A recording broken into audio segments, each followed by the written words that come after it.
Hello, everyone. Should be a little bit smoother this time since I had all this set up from last week, or a couple days ago, actually. How's everyone doing? All right, I think we're live. Should be. Oops, that is my desktop here. All right, Restore Universe should be this one. So, if I recall, we were in the middle of doing a quest here. Let's see what we got. Right. I think I just got a second party member. I forgot how he, yeah, tab swaps him out. So, Soylent Foods. Okay.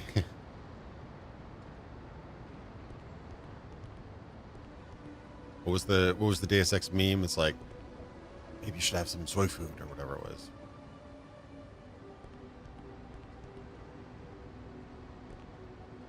All right, I already forgot the layout of this place.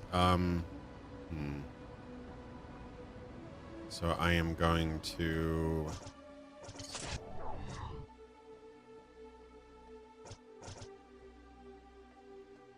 just get my setup here, just so I can read the comments. All right, so our goal now is to go to. Okay, I wasn't able to talk to the floater. The Mystic Tunnels. All right, I remember what that is, I think. That was back up here. That was that one elevator shaft or whatever it was that I couldn't get into before.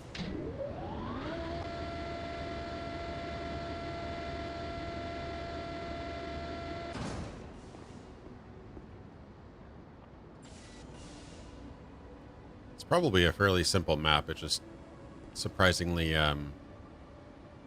unintuitive when you have to go back and forth. Right, it should be a left right here.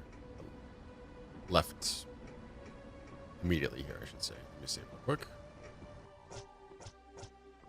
All right. Should be in good shape.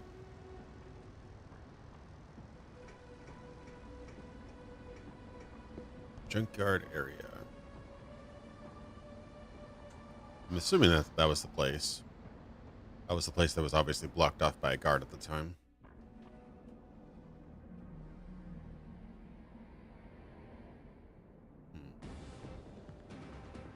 All right, 2 players now. 2 characters. Oh, that's kind of different. I probably shouldn't actually.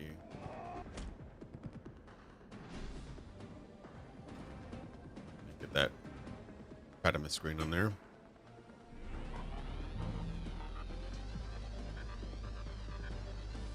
Not really a whole lot of point to having a movement grid if there's actually there isn't that many spaces to move, really. Aligoon is out of range. Oh, he's only melee? Oh, but he can do Yammer.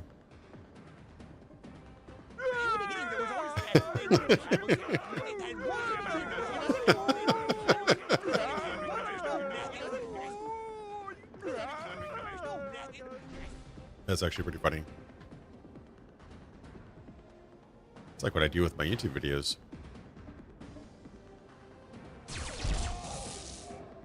Deathly Yammer.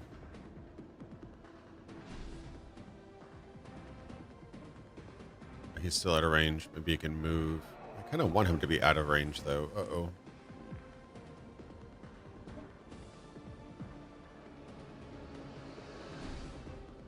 He's moving at some point. Although he could probably get hit, though.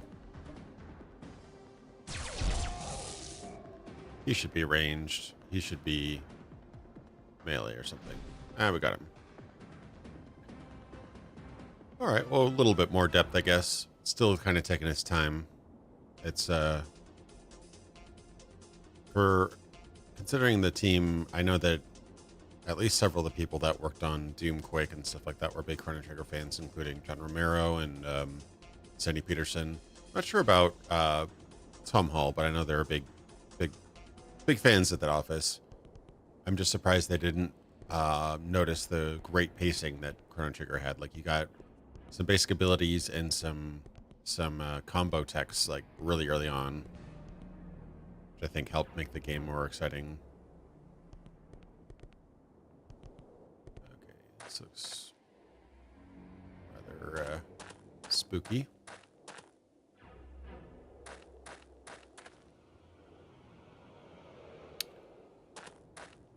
What's this guy doing here? I thought he was missing arms. Eddie knows. Yeah, we heard.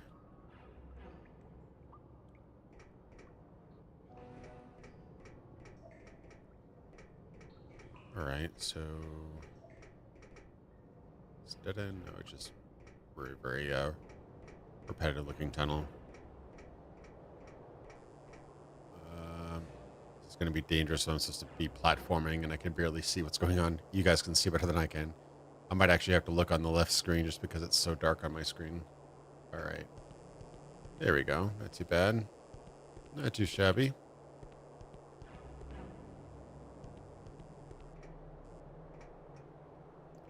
Yeah, it's going to be another encounter up here. I'm almost certain. What are these? Crystal tree, huh?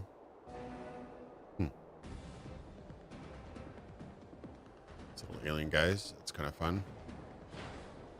Oh, you know what? That mini game was kind of like just a kind of almost foreshadowing for the combat system. I realized. Okay. They can attack me in either space I move, so it's not really much point in moving.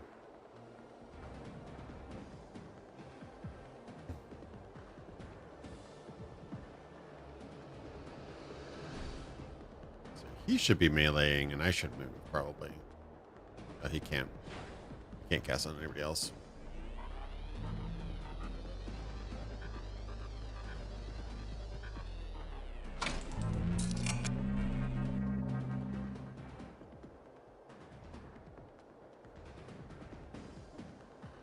So he's actually outside of, well, move into melee range. Maybe he'll attack him.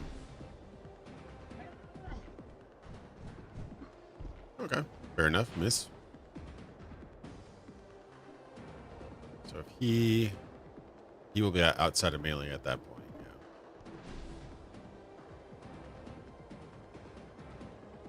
Yeah. Apparently can't hit that guy at all.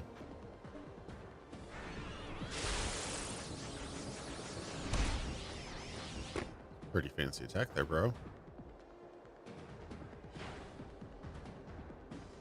All that preparation just for one hit.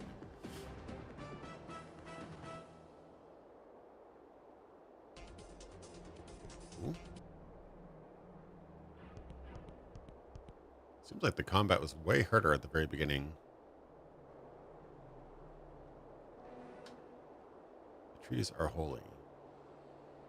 We're gonna take our trees. Can I take your trees?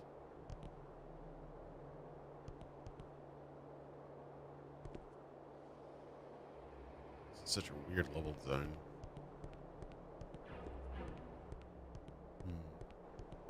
Came from that way, so maybe that isn't an exit. Okay. Go down there at all? Nope.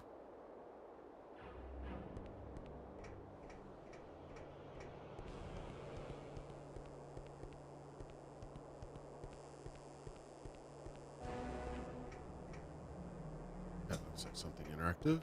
That's one of those little bug hives. I can't see anything. Okay.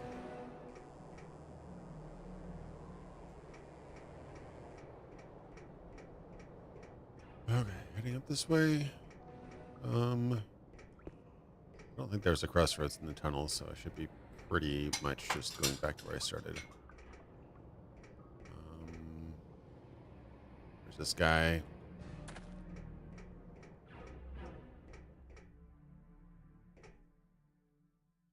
Dead end. This is the place, right? I wonder if that's a hint that I need to have Eddie. I need to talk to Eddie or something. Unless I missed something. I must have missed something.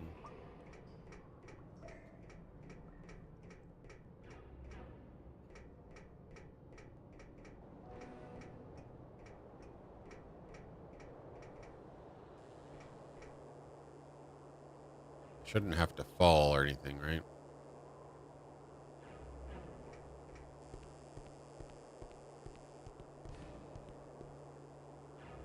I hear a buzzing. I'm not sure if that's a glitch from the game or what. No, I think that was an environmental zone.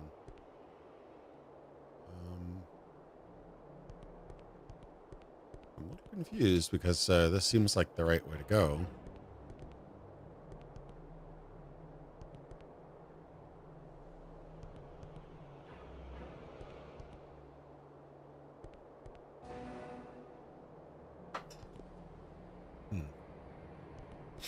Did I not talk to these guys enough or something? We helped Junkyard 20. They let us tend trees. Do not take our trees. The trees are holy. Okay. Maybe one of these has anything to say.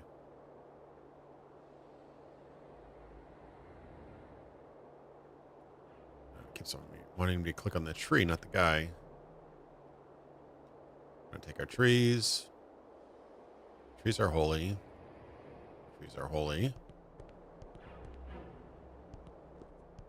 And I'm assuming this guy's going to say, do not take our trees. Just a hunch. We helped Junkyard 20. They let us tend trees. The trees are holy. This tree looks pretty symmetrical. Can't do anything here. Is this even the right place? I thought this was the right place, but I could be completely wrong. Let's see. What is the thing to say? Mistech tunnels.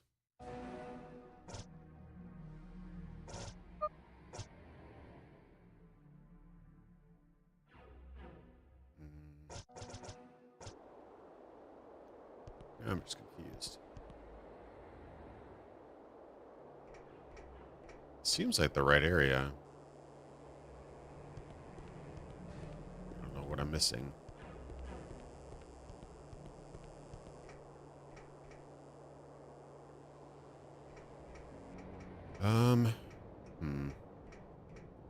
I wonder if I should go back to talk to Eddie, but I wasn't having great luck with him because I didn't have any information he wanted.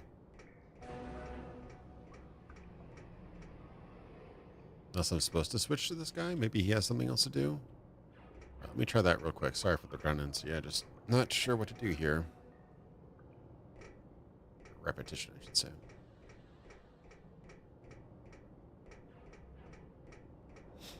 Yeah, maybe he has something unique to say. I don't know why else they would have a character swap.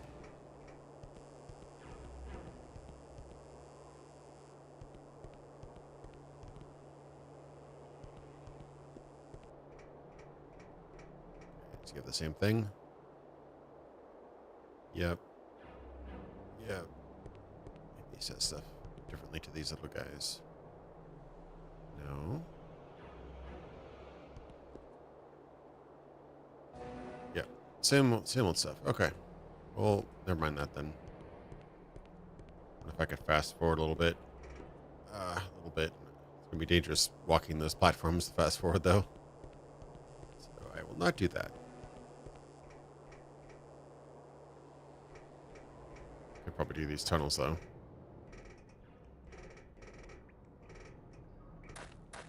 That's a little faster. Yeah, that's a little better.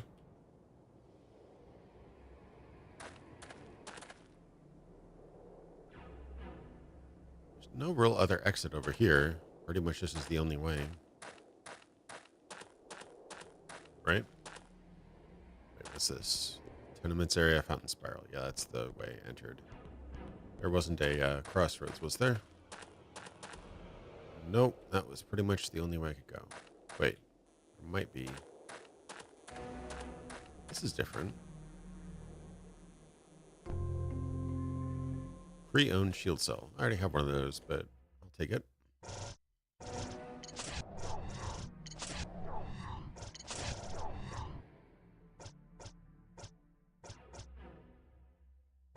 It's the same.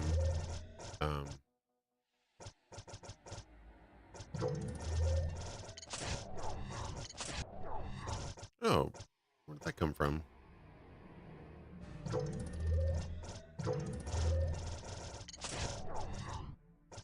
Ballista's bracelet. Speed. That could be good, actually. All right, I didn't know I got that.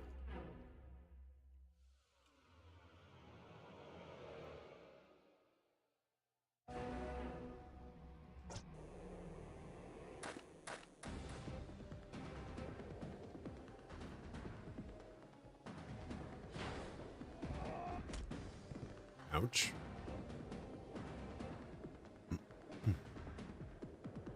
It's a battle of 3 guys this time, so we're gonna get a little overwhelmed here.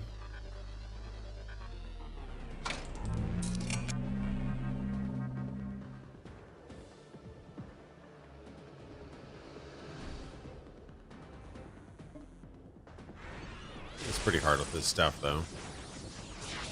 Oh, unless you miss.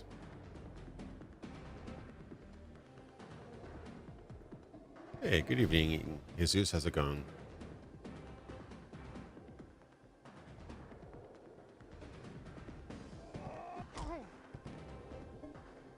Focus on this guy who dies first, hopefully.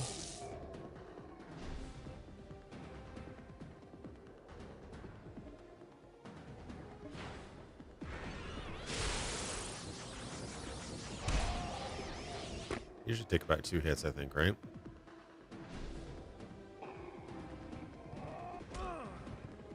Okay, if they focus on me, then should be able to take a few more hits because I've got the shield on.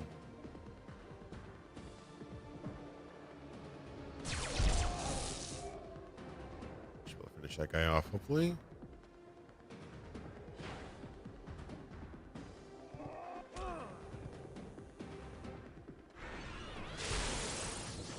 These animations are a little slow, but appreciate the effort.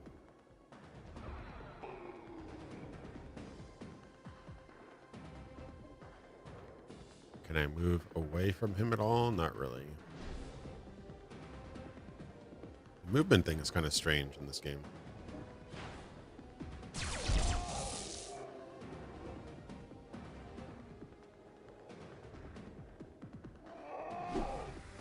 Throwing those bindle bags. That hurt a little. He's got to move within melee range. So he can move out of the melee range, though.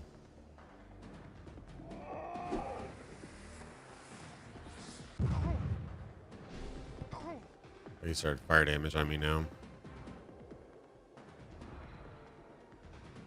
Rough. Gonna have to use healing items after this one. Hopefully it'll level up at least.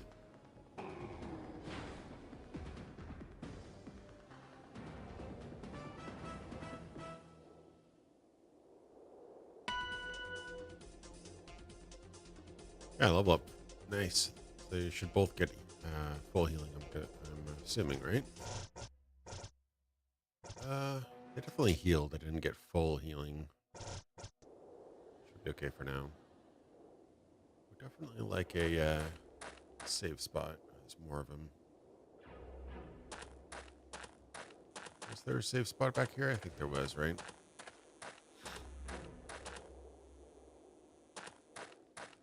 I think so. Maybe? There wasn't down there.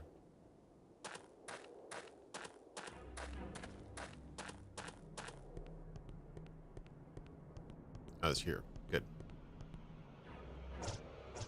Let's save this.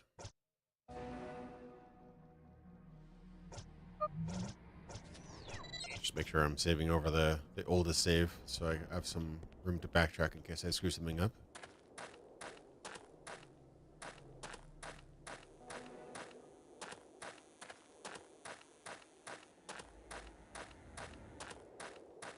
Another encounter here, probably. I'm gonna fight one of the short guys too. Ouchies.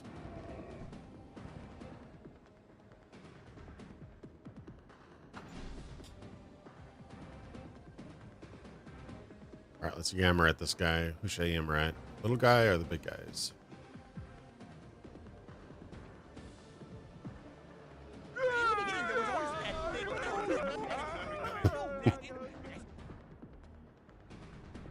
pretty funny. Oh, I forgot to attack him. Damn it.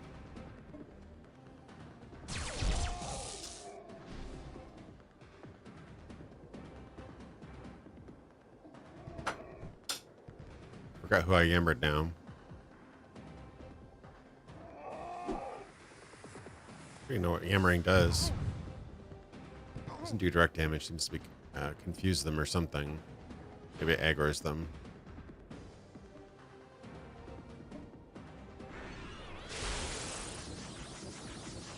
He should be dead.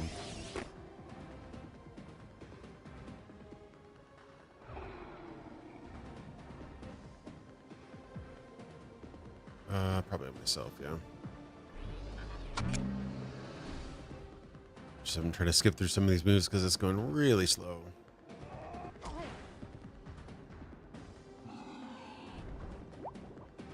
Thank God he missed that one.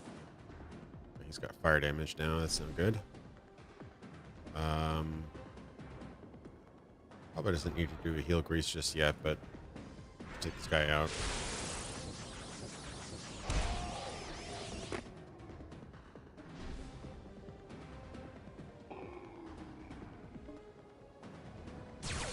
The little guy doesn't have much HP, hopefully.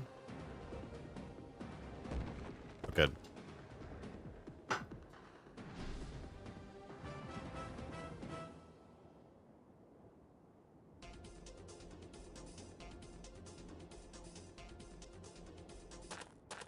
Cool. Alright, that area is clear. How is my party looking? Not too bad. Oh, he's pretty hurt, though. That's like the exact same sound effect. I think there was that sound effect used in Syndicate Wars, I swear.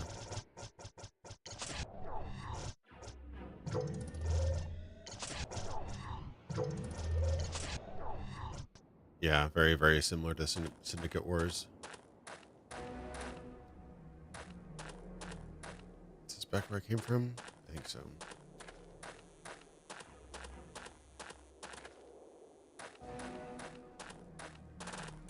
Where am I going? It's going out to save, I think, right? No. Just gonna save real quick, just in case something bad happens.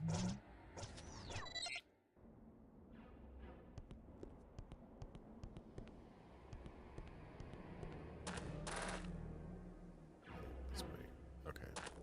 A little hard to navigate, but I think I've got my bearings now.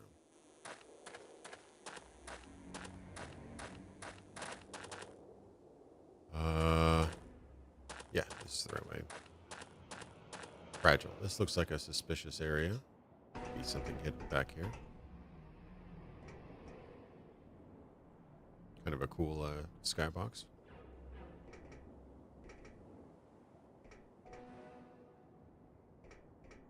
Alright. Looks like a tunnel. Ends in this way, it goes deeper that way.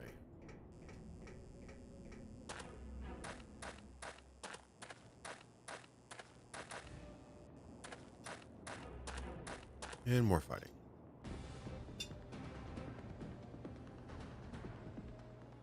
Just like to get this guy's shield up before I do anything.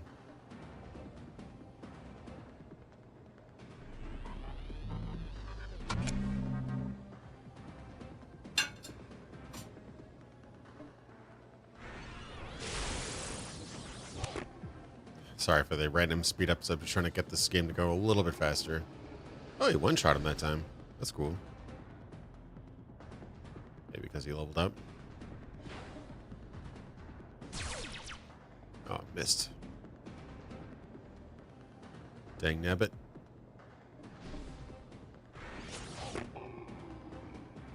I'm gonna get used to just skipping through some of the attacks, just so I can get through this game at a relatively quick pace.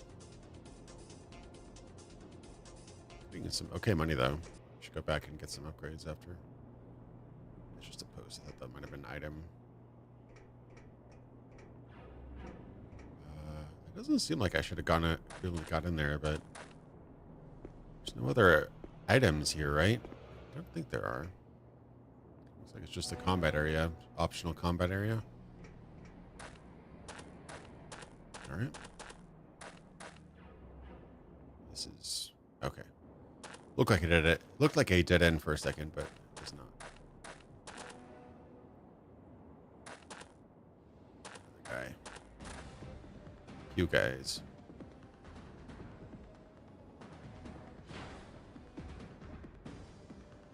He usually goes one hit. Just remove him from the occasion. Nope.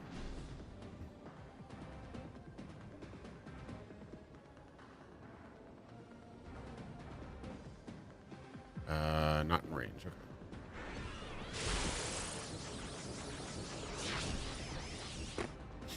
Okay. Just missing everybody right now.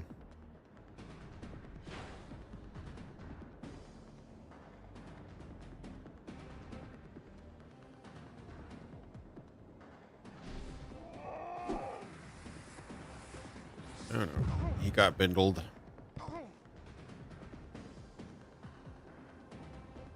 Can't get bindled in this world.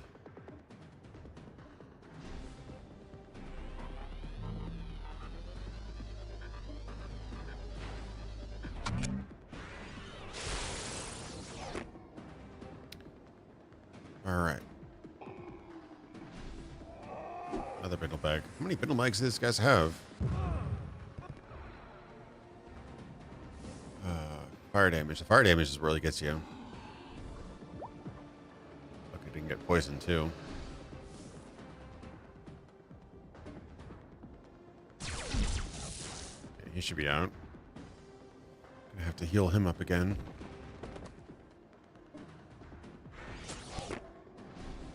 $68 should do him, I think. Yeah, nice. All right. Luckily, I bought a few of those. Oh, they both level up anyway. I've been getting heal grease a lot too, so. Verbulian Bugu gems. What are those? Yeah, I'll need to heal them up anyway. Grease.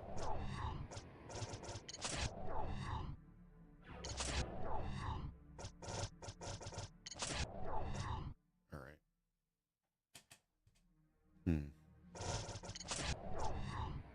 Yammer skilled. So what other item did I get? Some sort of gem.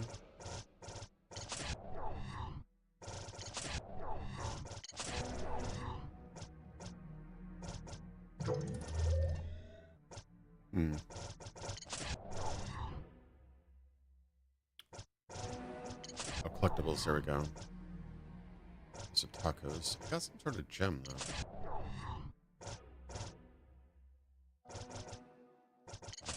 I don't see where that would have been.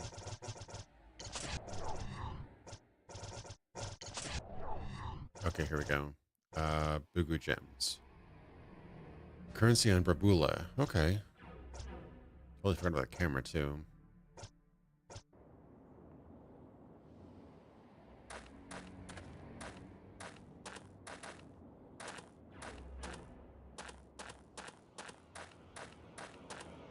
That item. That looks like something to pick up. Seems interesting. Can't pick it up. Okay.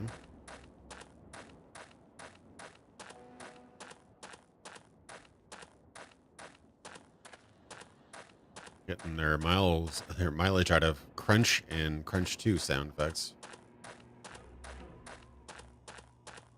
These guys.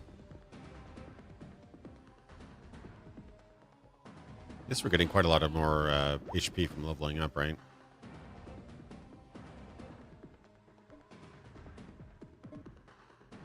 Probably should have targeted one of the other guys because now he has to move. Probably.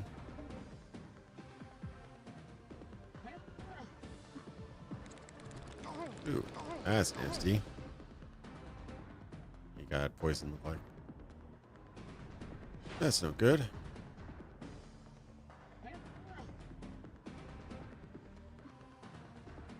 Not get within melee range of these guys, I guess, huh?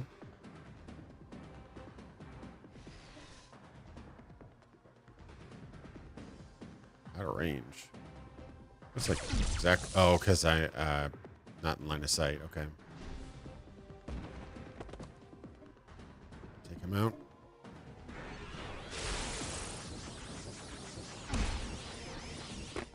$95, that's pretty good.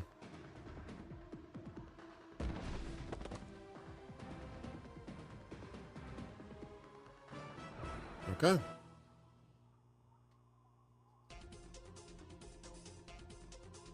Hopefully it's not still poisoned, right?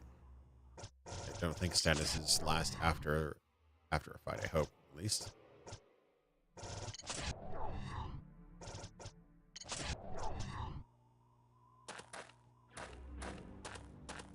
Who's this person? Let me guess. Eddie knows. Only one may enter. Do you have an offering? Would like to save before I go into anything crazy.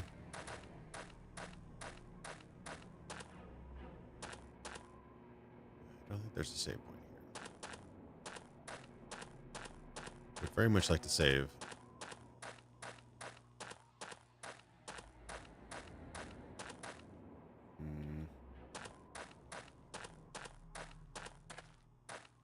I have an offering. Maybe one of those gems could be. Take not trouble to speak to me if you don't have an offering. Go away. Can I give him an offering? How would I give him an offering? Is he going to hit me in the back of the head? No offering, no pass.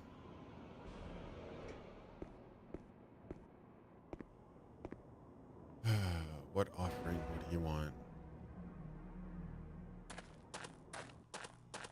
Did I miss something?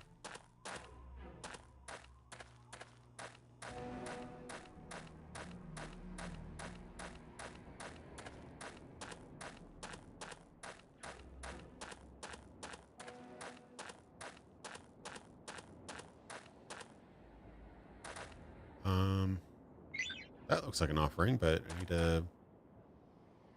to get up there somehow.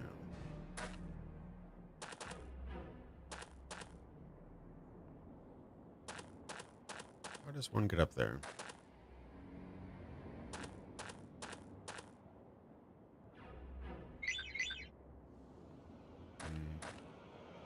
I'm just kind of grasping at straws right now.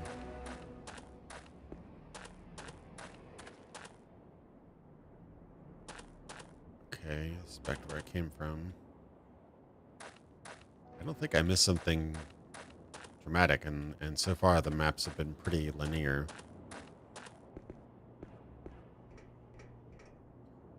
Yeah, this didn't have anything over here, so what am I missing? What am I missing?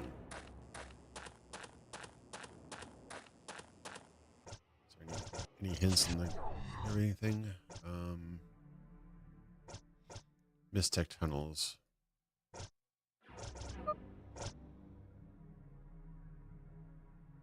don't have anything about the Mistech tunnels in the information.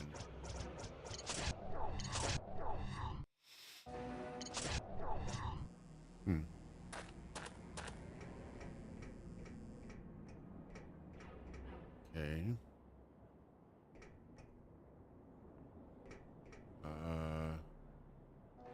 Can't even fall down there, so...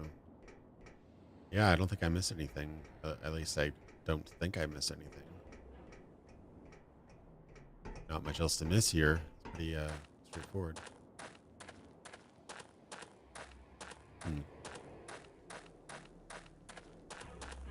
I'd have to jump to walk through, but I don't want to like just spend my entire stream going back and forth. Pacing.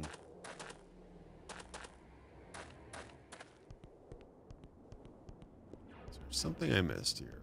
I'm sure there was.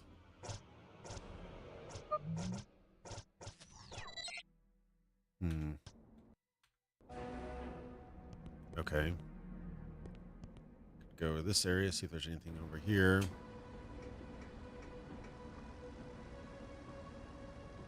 I can talk to these guys now. Problem. Recipe requires symmetrical crystal tree for presentation. Solution. Search junkyard for crystal tree. Junkyard too dangerous. Drip. I found a symmetrical crystal tree for them.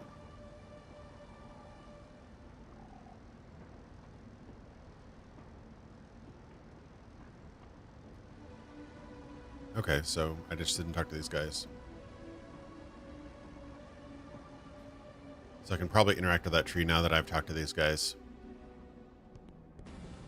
Oh, man, everybody respawned. Ouch.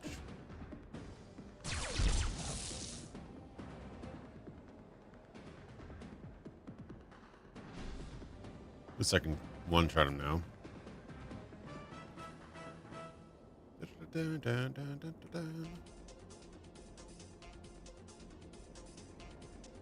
Okay. That's where it came from. Okay, it's a lot of tunnel walking here. I'll try to speed through some of it, but I get lost. Okay. Right side. Okay. Walk down the tunnel. Thank God for this speed walking feature. There we go. Oh, that saved probably like a whole minute there.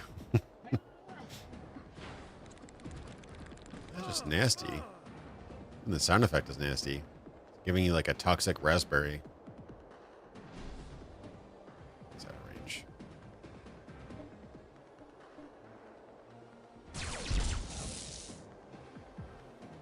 Okay. I don't remember that guy attacking me before.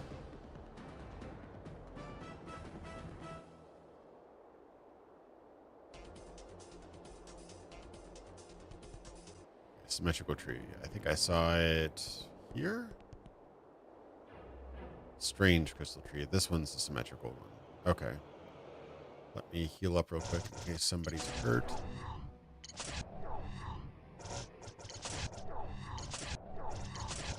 Okay, let's grab that symmetrical tree.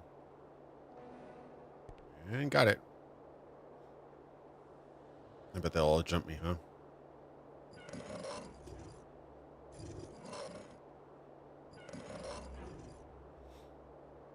No, you're taking our tree. How dare you? Is he even mad at me? Bastard, yeah.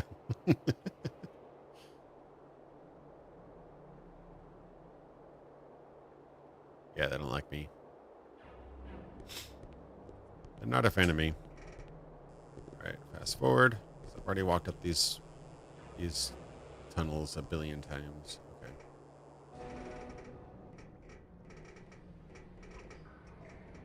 Is this the dead end side? Oh, that's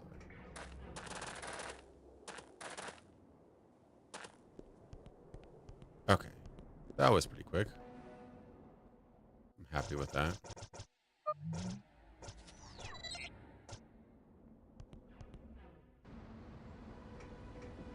Got you your tree, guys. You found tree. He found tree. Here's the payment. Do it with money with what you will. Okay. Now recipe calls for germinating tongue spores. Impossible. Alright. There was repair stuff here. There's also somewhere that had guns. I should get another gun. Now that I have some cash.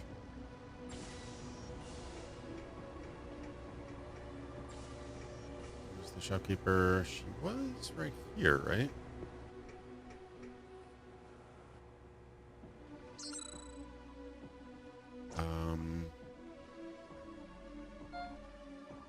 Okay, so that's basically Phoenix down. I don't need that, really. Shouldn't get it. Yeah, let me find the gun person. I do not remember where they were. I think they were early on, but I missed them. Went there and got the defensive shield, but I have no idea where it is now. Transition minor plate sections 32, 33, 11, and 6 will commence in 15 Frank's seconds. Flophouse. There.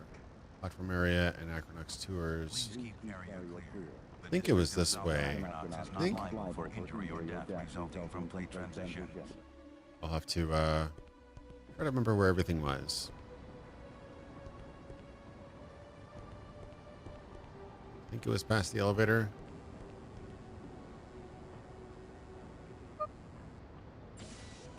We'll see, I guess.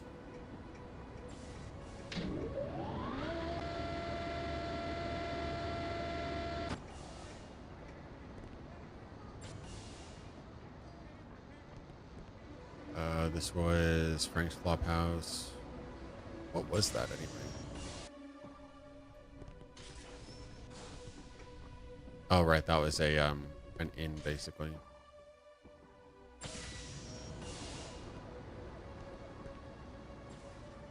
Miss Tech Pizza. Oh, God. That's shameless. I didn't notice that before. This area... This went somewhere, right? I hope. I don't remember this guy. Mephodin Door Lord. I'm Mephodin Door Lord. Cannot allow you to pass this door. Okay, fellas, rather not see you eviscerated just this moment. Provoking a Mephodin Door Lord is not the answer here. We better fish up another way into the tunnels because this guy's not going to budge. Okay. So this is actually the area I need to go to, but I need to talk to Eddie. So maybe Eddie knows another entrance to the Mystic Tunnels. Okay.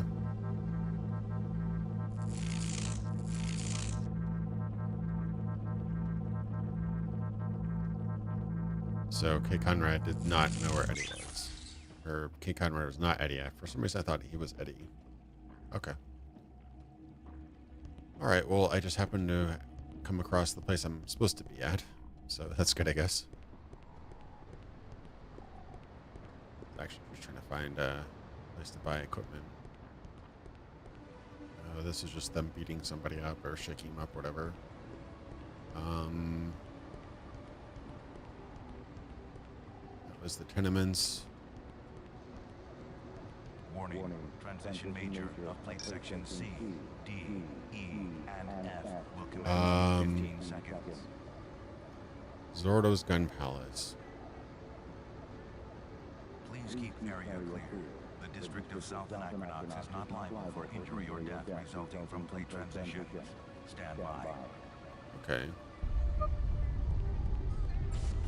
Transition complete. I'm hoping that I took the right area and might have just completely lost them.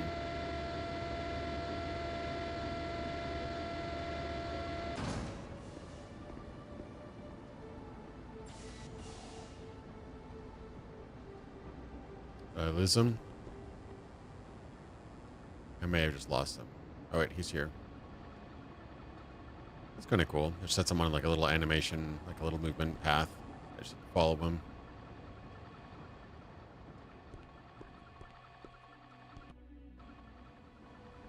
And it even crosses through zones. I'm always impressed when games do that.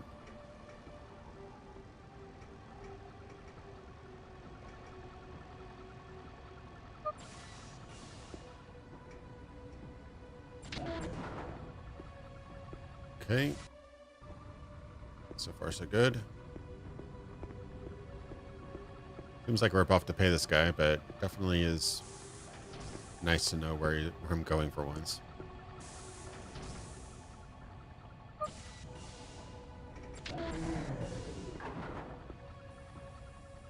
Okay. I lose him already? I lost him already, didn't I? Is that way? Well, I know it's up that path, but I do need to talk to this guy as well, so. Hopefully I have some data now. So what's the scoop on this Eddie character? Now, detective, you know the deal. First, you feed me information worth my while. Well, my neighbor's cat is sick. Excuse me?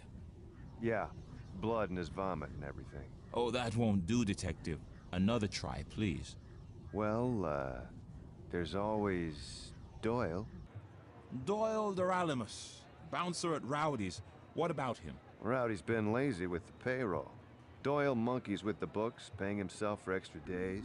He's been skimming for months. Now who's Eddie? Eddie the True.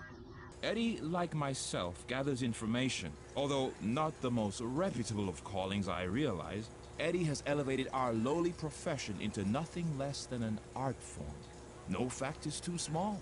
No shred of data too insignificant. He follows each thread of information, each string of thought, juggling this raw data in his mind until a pattern emerges. Look around you. Eddie owns this place.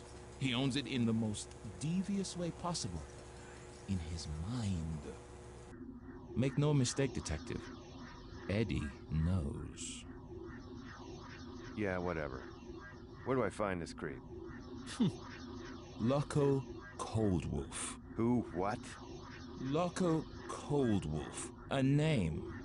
A man. Follow him. All paths lead back to Eddie. It was a pleasure, Detective. Likewise, Shoeshine. What's your secret? You would be surprised how rarely people look up.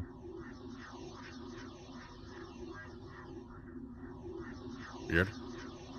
Kind of catches me off guard when there's a bunch of voice acting because so many of the characters are not voiced.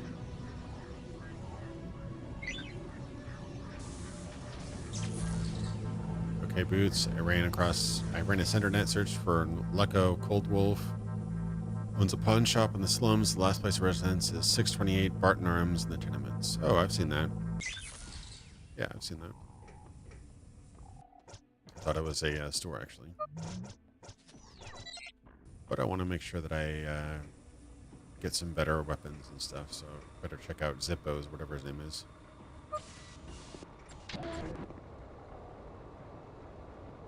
Alright. This is the fountain area. Okay, well, I was still able to follow him. So it must kind of just trigger that I'm zoning with this navigation bot, and it tells me where to go. It's cool, I guess.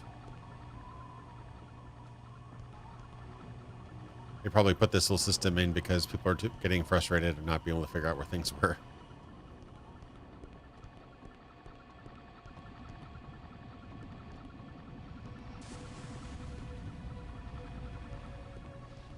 I could probably figure out where Zordo's is from here. Yeah. This is Rowdy's. Is this the place it's taking me? Oh, it took me down here, probably. There we go.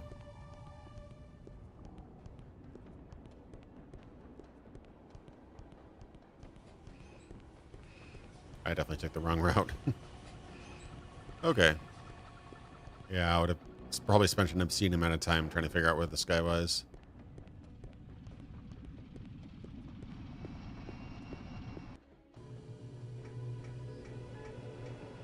Weapons, hopefully.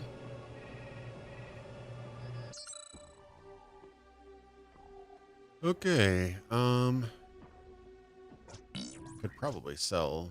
Could sell the gems for 25, spindle bag for 100.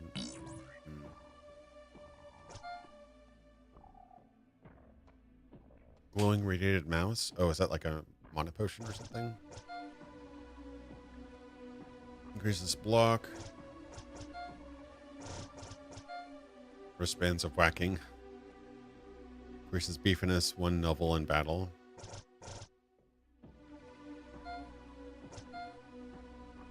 I'm assuming that's an equipable item. I didn't have that much.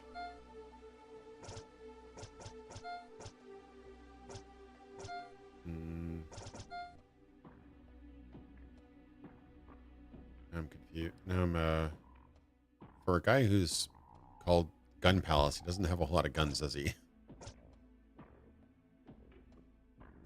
Grumpos really likes this. I'd like to get that, but I don't have enough money. Guess I could sell the bindle bags, but that would be probably good to keep for bosses.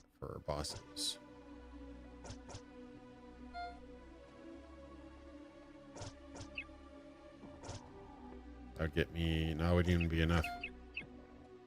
Right? I do have 6 of them. Okay. I might do that. That's a beefiness 1 level. So would that increase my damage, I think? Funny names for things. Yeah, I think it would do damage.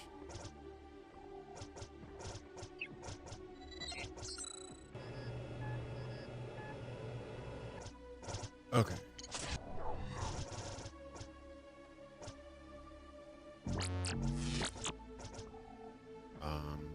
That's for speed. Yeah. So wristbands of whacking would increase my beefiness to 4 instead of bad. Okay. Or is that melee? Actually, I'm not even sure now. Doesn't have hover stuff, does it? Oh, I didn't even apply my shield. I should probably do that. That'd probably be good. Or that would burn through my energy, wouldn't it? I should do half.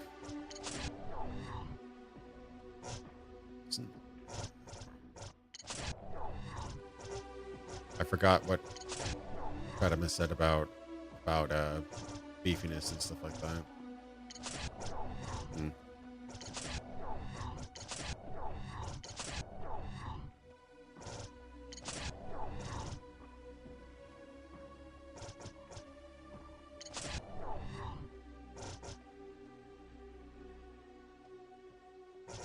The old man has much better beefiness. Alright. Whatever. Hey, John. Yeah, thanks. Just trying to stream a little bit more. I have more free time right now, just between everything else. It's been kind of crazy, so I'm trying to get my channels back active again. It's been kind of slow recently, I realized. So, yeah, glad people are enjoying that. I'm working on a scripted video as well. Probably be a couple more months before that one's out, but we'll see how it goes. I don't need to go back to Rowdy's just yet. Get back to the main area, which I think was up here. Yeah. I'll be speeding through this area just because it takes so dang long. I don't even know if that was a good purchase. I spent all my money on it.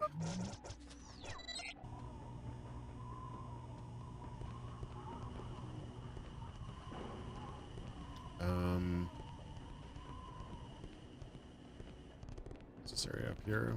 This is the fountain area, right?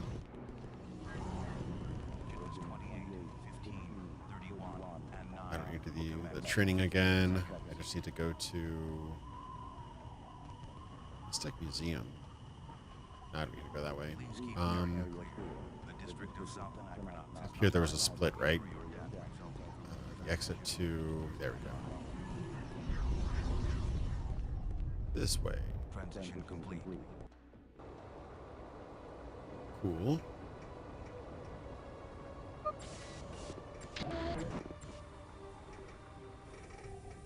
Just trying to speed this up. There's a lot of walking in this game, I realize. A lot of walking and combat animations. Area. Yeah. Wait. I need to go to Eddie's. Okay, this is the main area. I need to find somebody, right? Not Hucky Malone. What was his name? It was...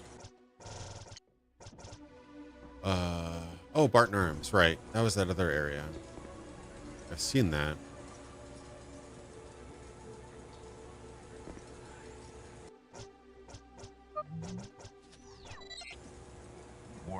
I remember where that was. That was the, it was up this way, though, I think.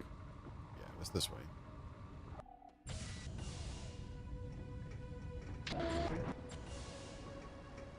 If I recall... Yeah, it was this direction. I think it was down here, yeah. Right? These guys were right outside of it, right? I think. Okay, so I can actually look at this. I can actually read this conversation now. What are you going to do? Do you strike me? Skin Berbulian is more durable than anything you can arrange on it. Your blows will not hurt me, and you know, and you it knows. Okay, so it's simulating Google Translate, basically. I can understand some of the words from the alien, but it's not well written.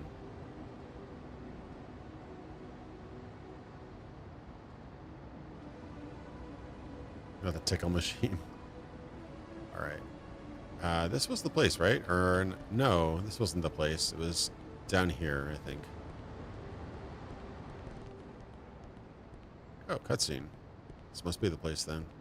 Okay, there's the place. Don't follow him from too far a distance and lose him, but don't stick too close and get caught either. Should have I probably already saved. gave that time minder a quick pet for good luck as we passed it, so we're ready to go. Okay, so saved it Don't for me. let me down. This is what I do best, Pops. Stay off my back and I'll handle this lightly and politely. Quiet. Here he comes. So I gotta follow him.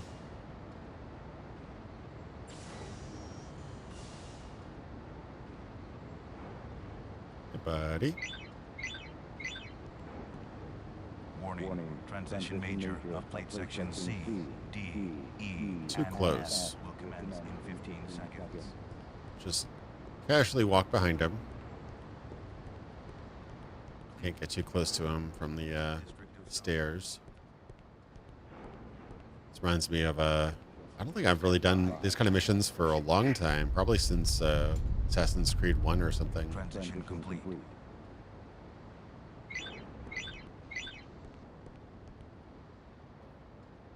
I always got the kind of fake out where he turns around and looks back.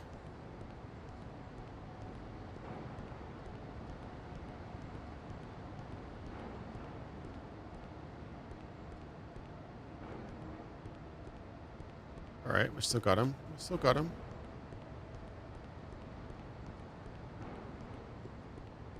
Gotta find out what he knows about Eddie. It's impressive, though, that they can actually have NPCs travel through zones like this, though. I'm assuming he's going to travel through the zone.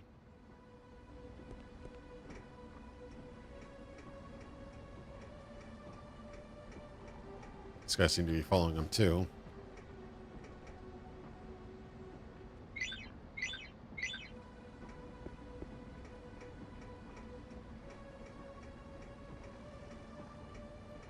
He's going to grab some fruta. From the fruta standa.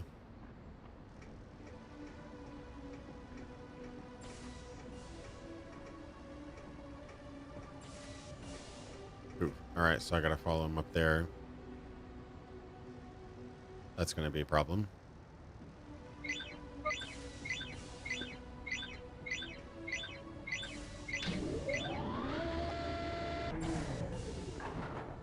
That's rough.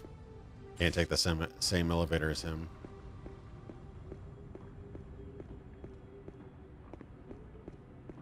Yeah, I figured he'd probably go to this place. You have to follow him, though. I like the neons for sure.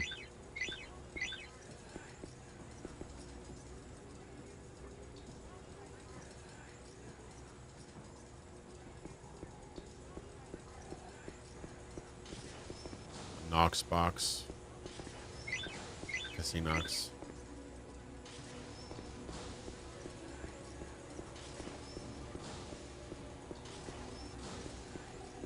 Gotta appreciate the world building, though, all the different creatures and buildings and names and stuff.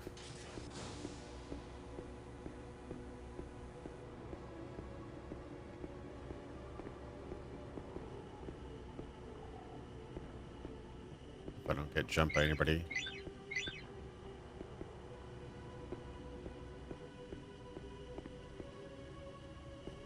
We're going to the platform area. Okay.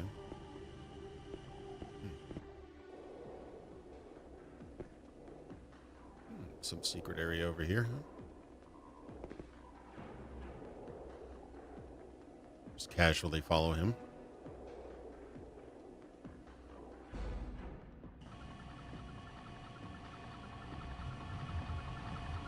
What's that little guy over there?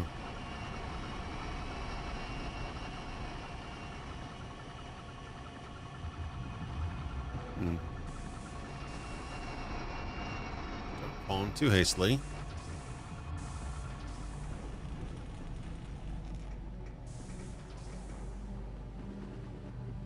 Thrilling action combat gameplay.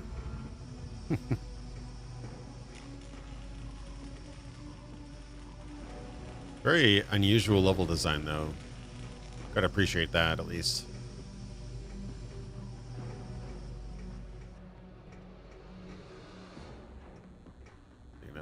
turn around again.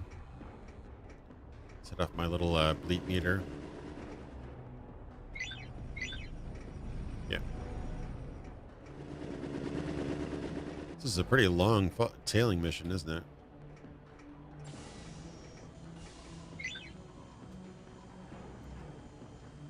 This guy's pretty paranoid to have anybody following him. I've only been following him for about... Crap. Only been following him for about, 5 minutes or so.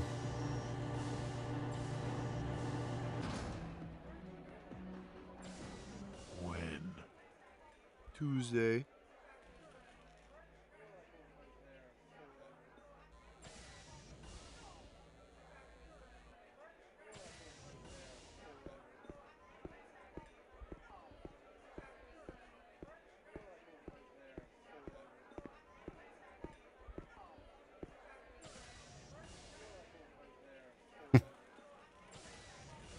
He should have known we were coming, I use right? Eddie to acquire sensitive information.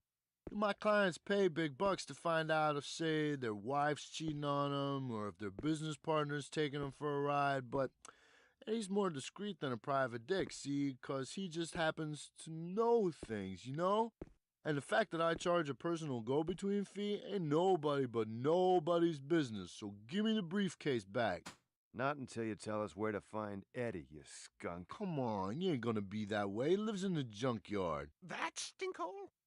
Ask him whatever you want while you're there. It's no big deal. He's a pretty nice guy. Just make sure you take him something chewy. Chewy? Yeah, and stinky. Chewing on stuff helps him concentrate. He can be a little, unfocused sometimes. That's good. That's real good. Okay, well, we're gonna let you walk. But you watch who you're messing with next time. Yeah, whatever, man.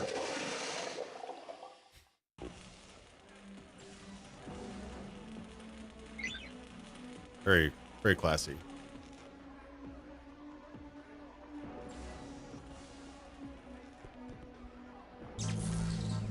Renera Centernet searched for the keyword stinky and chewy and turned up an article on a poor guy who lost half his foot in an industrial accident. Quote, they wouldn't give me workman's comp, so I've been out of work. Ain't even got me a change of clothes. The sock on my infected foot is all stinky and chewy from the pus. It says he spends the day limping around the tunnels and Fountain Spiral begging for money. Have fun. So, I'm confused. Was that Eddie, or is that something I have to bring him? Weird. Yeah, I'll have to do another podcast at some point.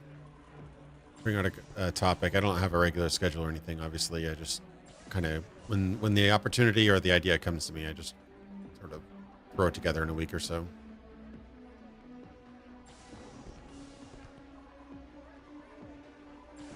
Can't forget the goiter sauce.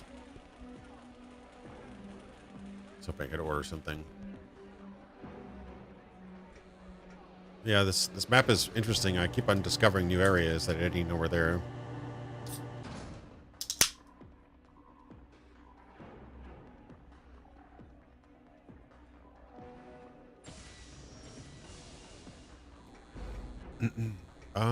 Let's see. I remember where I was. Wait a minute. Is that you, Sly? Baz Almighty, I haven't seen you in, what, 2-3 years? What are you doing out here slumming in the bricks? Weren't you running your outfit out of Anachronox North? I guess you always did have a bad habit of sticking your nose down here, didn't you? I suppose I'm surprised Dad never did a number on you after all the trouble you gave him back in the day. Yeah, I've been working out of Cordica mostly, down here heading a PAX investigation. Hey, don't wince at me, bub. I was already working this case of my own when PAX came along and offered to foot the bill. You wouldn't have run screaming either. Job's a job, right?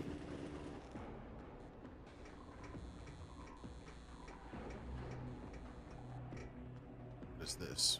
Exotic Hephaestus? Oh, and Anachronox tours. I don't know if I want to go this area. Yeah, still, there's just lots of other areas I've not gone to. It's just a very unstructured layout. Like you're constantly just going through tunnels and here, there, everywhere. Like there's just this little exit down here too. He took the elevator. I'm assuming that goes to the same place.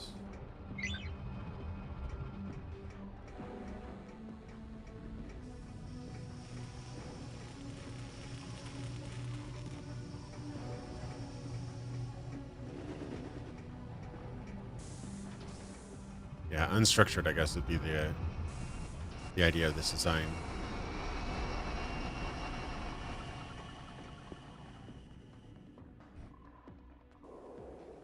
Okay, do I remember where I am now? I don't think I do. Sort of do now, I think.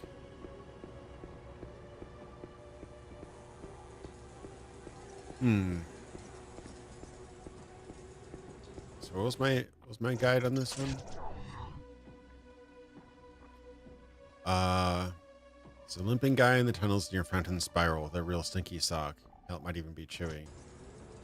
That's so gross. Junkyard area. Fountain Spiral. Is that the Fountain Spiral fountain? Fountain Spiral, okay.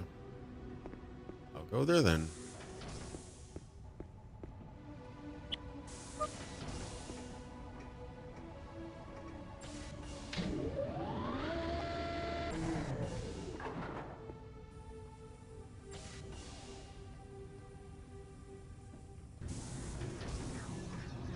Limping guy near Fountain Spiral.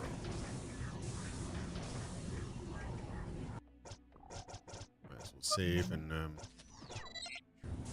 backed up and all that. Near Fountain Spiral. I don't see a limping guy.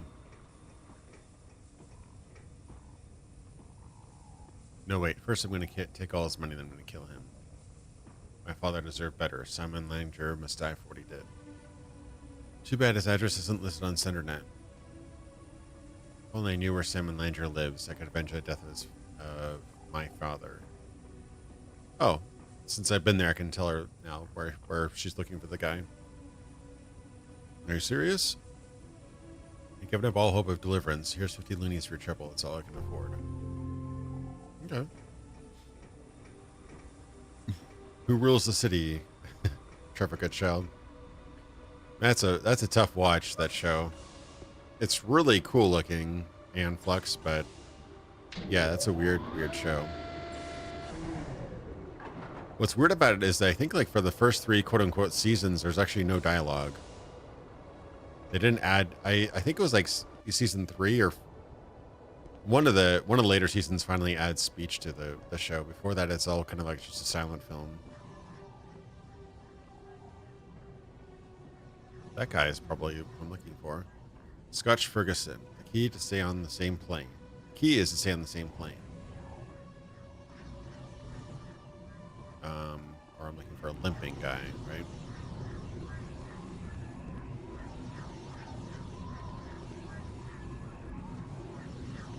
I fling things for $1. I'll fling a trench coat for $1. That's right. I'll fling anything for $1. Doesn't matter the shape or size. I'll fling it right out over the rail for $1. I'll fling myself down there for $1. I think it's illegal to throw things in the fountain, dude. Are you serious?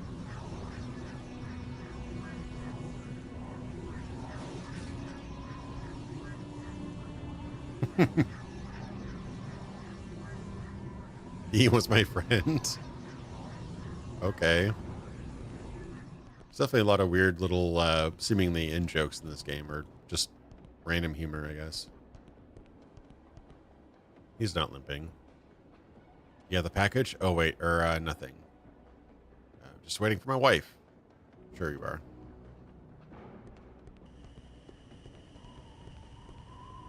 This guy isn't limping. Hey, weren't you that hot detective with the cool ride? What happened to you, man? You look awful. Don't you remember? You questioned me about a case a few years ago. You had a little toy robot taking notes for you. You were always hanging out with that really good-looking Jane. Cute brunette number. Whatever happened to her? Well, nice talking to you. Hope you get your life out of the gutter. Warning. Transition minor on plate sections 28 Well, I didn't find a limping guy. We're now at a completely different area, so I must have missed him. I do the same thing with LaCroix and Polar. I always have a cold one by me when sipping on. Yeah, just, I mean, it's not my favorite drink in the world, but it's no carb. You know, stays cold, tickles the throat, that kind of thing. It's a nice way that it's not going to kill you for, you know, giving you too much sugar or whatever. So it's not too bad for me. So I always keep I got a mini fridge, actually, a red mini fridge for my birthday or Christmas a few years ago. And of course I stuck a Nuka-Cola symbol on the outside of it. Going back to the same place, aren't I? And I just keep a bunch of LaCroix or whatever I have, Polar or Buble, whatever the more recent brands have been coming out, whatever they have on sale, basically. Okay, I'm just going in circles now.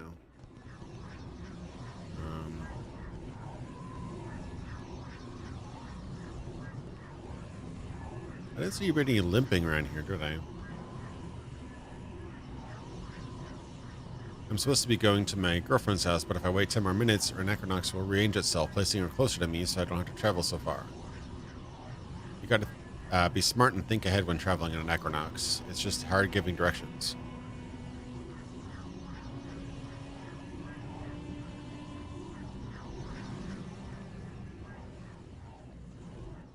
Kind of reminds me of Cube a little bit. Cube had moving parts to the whole puzzle. First saw that movie. Okay.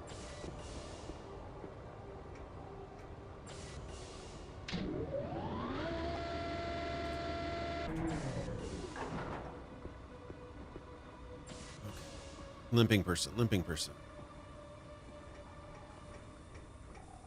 Yeah, lime LaCroix is a good one. You know, I get a little bit tired of any flavor that I have too much of, but right now I'm doing, yeah, I think it's key lime. It's kind of really being blown out, but yeah, key lime with the, something like that. It's a pretty good flavor. It was kind of limited edition for a while. I think it's pretty much standard now.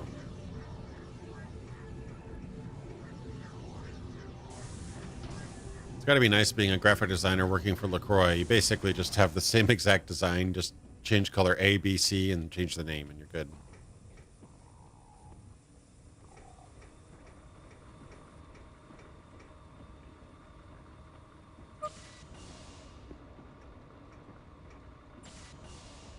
In 15 seconds. I don't see a limping guy, so I'm kind of lost right now. I think I just went back to where I was.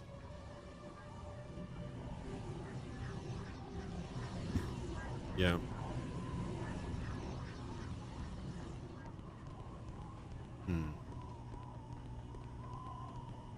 Mystery. Where is the guy?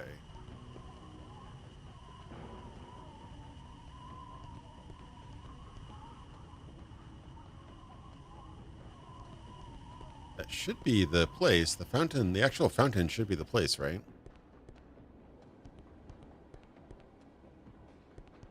Hey, Yusuke. Doing okay. Just decided to stream a little bit. Between jobs at the moment, so got more free time. Just been working on applying to jobs, working on video, working on other projects. So, you know, staying busy.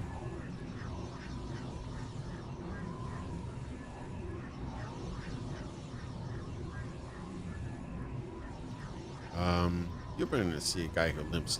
You? Yeah, I'm really confused now. This should be the fountain. There was this area, and then there was the area where I talked to the floating guy, and neither area has somebody who limps.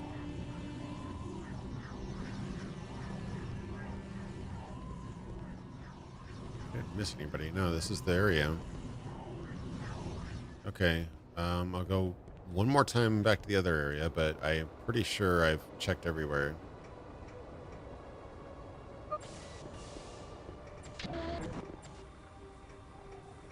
There was this lady here, we should talk to and finish that quest, I guess. The Overlook. There's nobody here. So there another fountain area?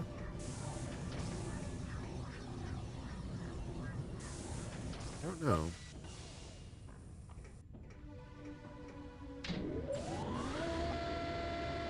Yeah, the Daggerfall streams were fun. Those are probably my most popular streams. Well, when I used to stream on my main channel, probably my biggest streams were probably the Fallout New Vegas ones. But I'm having so many problems with that game.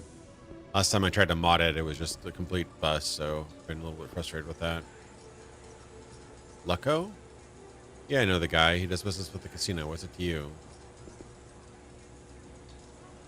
I was forced to eject that drunk slob from the casino this morning. He keeps sneaking in. Warning. Transition This is depressing. I wasn't cut out for this kind of work, you know? I'm an educated Joe. I wrote a book about dragons once. That's enough, no loitering. It's not this guy. Please keep area clear. The district of South Anachronox is not liable for your death resulting from plate transitions. Stand by. Comps is the way to go, man. They give you free cash, you know? Transition complete. You really don't need to place bets. Just mooch off the hosts. Why bother playing if the spread's gratis, right? I hear Black Maria's playing tonight. That's always an event. And against Data to top it off. Man, that's a game I'd like to see. But it's closed door. Huh. This is the tours. I'm like not getting where they're telling me to go here.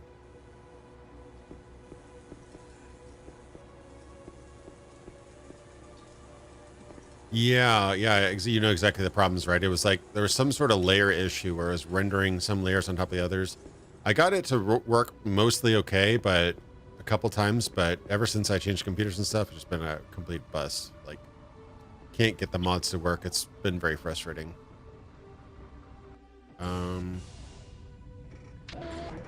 Gala's area. Want to take a walk? We're sailing on bad dopa, man. They sold some cheap flea powder down the street. Wouldn't get bippy high. Pure caca, man. All right. So, more to that quest? Are you holding? No.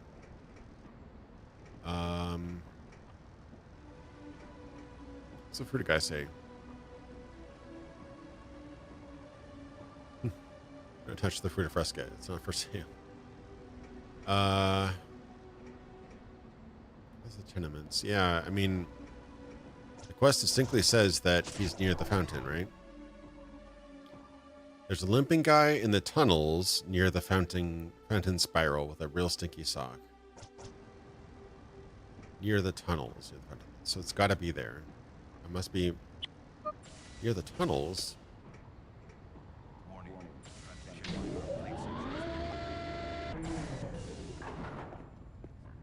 Okay, fountain spiral.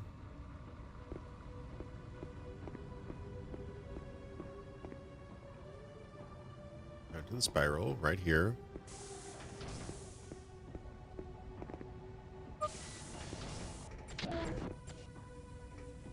So this is basically all I have.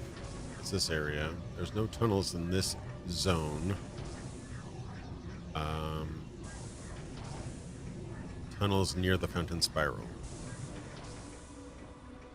Now I'm traveling away. This is not him. People like to blame the city's problems on Data. He's an easy target, but the real cause of trouble around here is those Brebulans. It's a good thing only Nox guards are equipped with the linguinators. If people heard how Brebulans talk, they would riot. They're a worthless race of vile, corrupt liars. I haven't met an honest one in my 2 years patrolling the bricks. We're going to have ourselves a little miscreant round up soon. If you can take a picture of 5 different Brebulans in the bricks, I'll give you 100 loonies a head. Make sure you have to fit their whole bodies in the frame so we can see their toe prints. The district of South Anachronox is not liable. So that's an actual camera quest. That's interesting.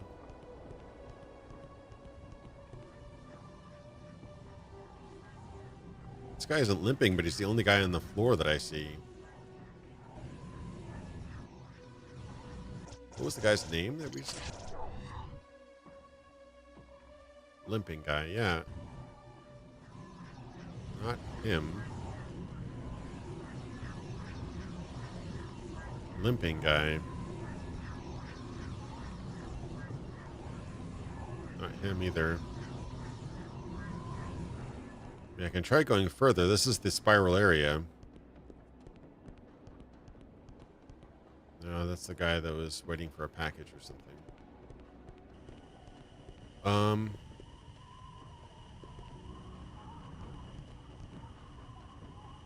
guess I can go this way. This is back to the original area, but maybe they maybe he's over here. Are you limping? Secret army, plainclothesmen working the bricks. We call them janglers. They report on any potential enemies of the family. You never know when you're talking to a jangler. It could be anyone. It's regular people like you and me. There have been rumors of child janglers who roam the playgrounds, turning in their 5-year-old classmates. No one is safe. You're not one of them, are you? You're a jangler. Why else would you keep talking to me? It's the 4th time you've engaged me in conversation. Who would do that if they didn't have an agenda? Hi, heck. Can we pull you aside for a second? Hi. Can we pull you aside for a second? Hi. Hi? Hi there. Hi! Yeah, this is gonna sound funny, Peculiar, really. but we heard Through the grapevine. that you had an unusual Condition. accident that left you Unusual. with one leg. And we were wondering if, By any chance? you might give us... Loan us. Loan us, yeah. Your, sock. Sock. Your sock. That's so awkward. Please keep area clear. The district of South Anachronox is not liable for injury or death resulting from plate transition. That's so bad. Stand by. Transition complete. So that was nowhere near the fountain. Good thing I spread out my search, though, because that would have been frustrating.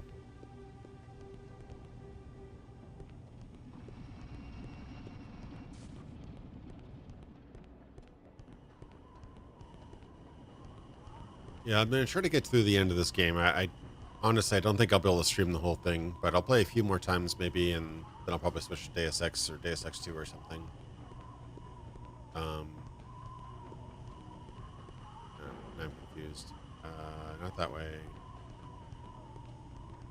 I think further up this way, I think there's an exit, right? Yeah.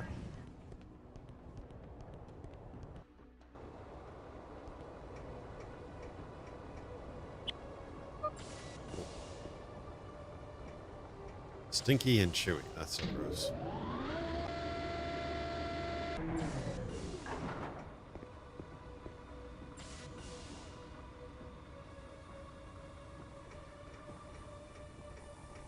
Better pet the townkeeper. This is back in the day. I think there was definitely a point where save games were kind of, there was a trend to sort of explain in universe what save games were. So don't really do that so much anymore, but it used to be a big thing.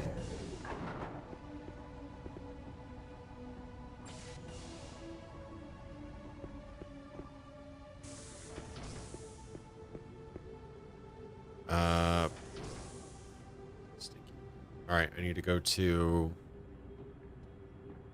it's this way, the junkyard area. Yeah.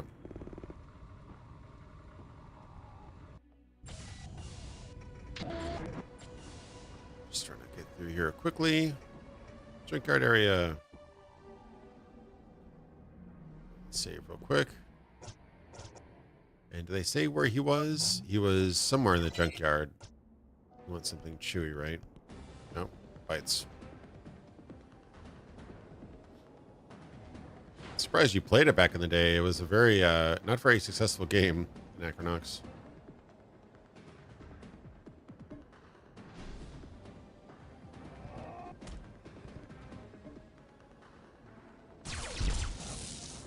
It's funny though, because a lot of games that I remember playing on launch, I found out that I was like one of maybe 20,000 people who bought the game. One of those was System Shock 2. I didn't realize just how unsuccessful that game was. I was one of the original people who bought it pretty close to launch, and it was not successful.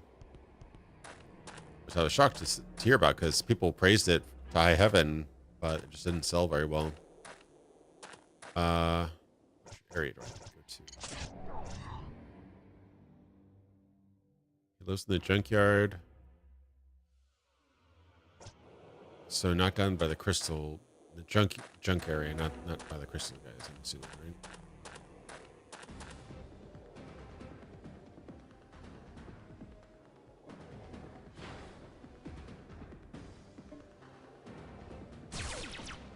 Oh, missed him. Damn it.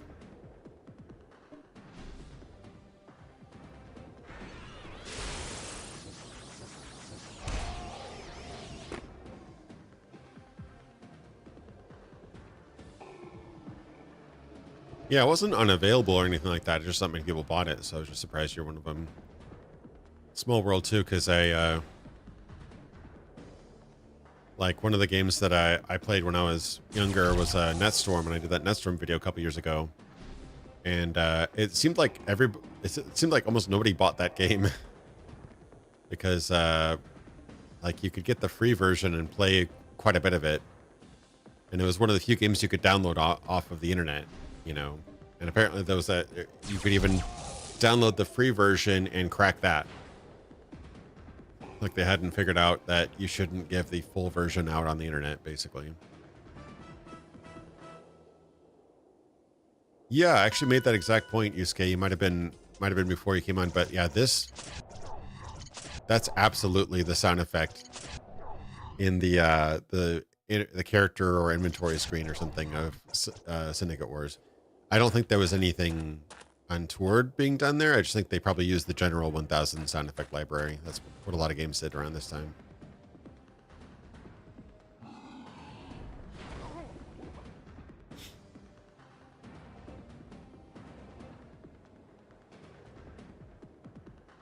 Oh, you attack the guy that's not near him. It's funny how far that sound library goes. Like, I'll still hear sound effects from that thing from modern movies and shows and stuff. They still use all that stuff. There's that famous pottery sound effect, the one that was at the something in Nescar. I think Red Letter Media made fun of that. Use of that pottery destroying sound effect. Use it in Star Trek for something. You hear that. You hear that door squeaking sound. You hear the wind loop that you hear. Anything from, you know, I heard it in Gladiator. I heard it in lots of different movies. Nobody's hitting anything right now.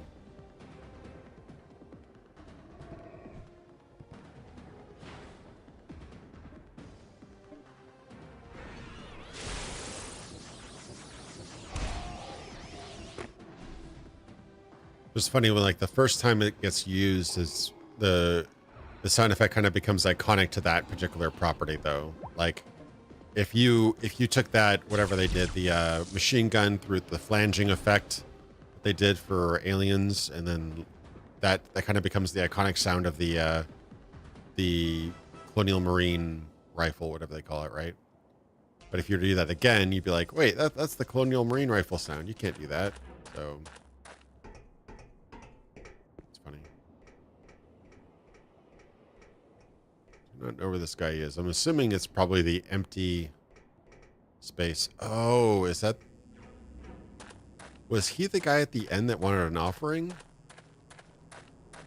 Was that the guy? That's kind of weird.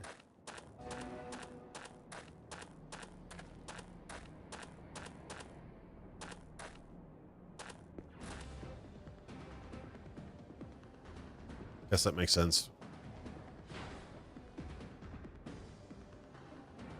I kind of like non-linear games for that reason, but it is awkward when you find one part of the quest before you find the other.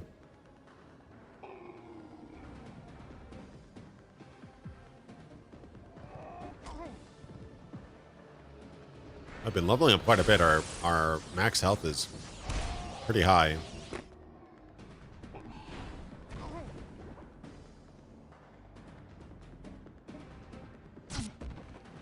Speeding up here and there just because things take forever in this game.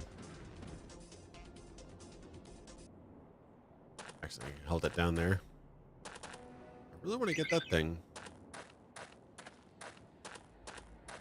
All right, go down further. Lots and lots of walking. Speed up a little bit. There we go. battle now.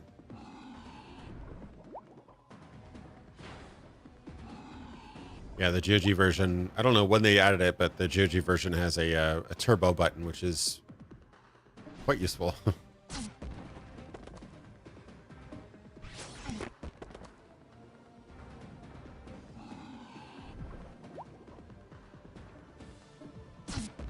Like that.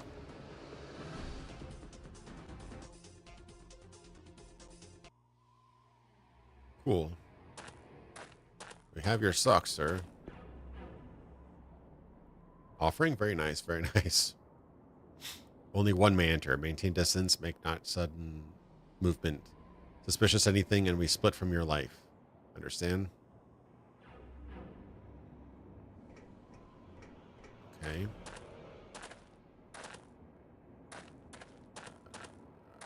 God. Just really unintuitive level design. Oh, is this the next thing? Okay. It's like a stove. You'll never believe the offering I brought Eddie. Are you sitting down? You're not going to believe this. Ready? It's a piece of string. Look at the way the tiny fibers intertwine. Look at how taut and strong it is. What's chewy about that?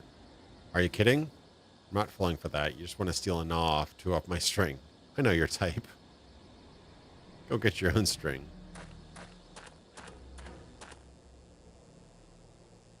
You see that guy's piece of string? Wow. I wish I had thought of that.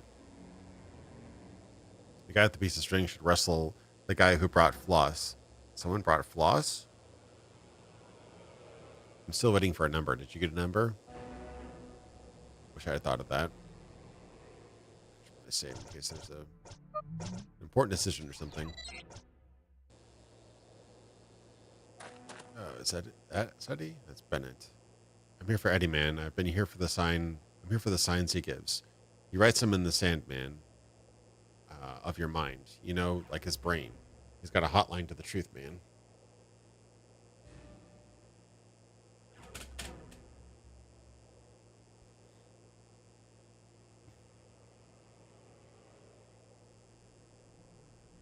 See, Eddie's got, like, the pot boiled, man. Like, the pot boiled. He's got the card slipped. It's all in his head, man. It's all in his head. Trust me. Eddie knows, man. He knows. Eddie won't, don't tell fortunes. He don't predict the future. He just knows facts. Don't bug him with it, with other shine.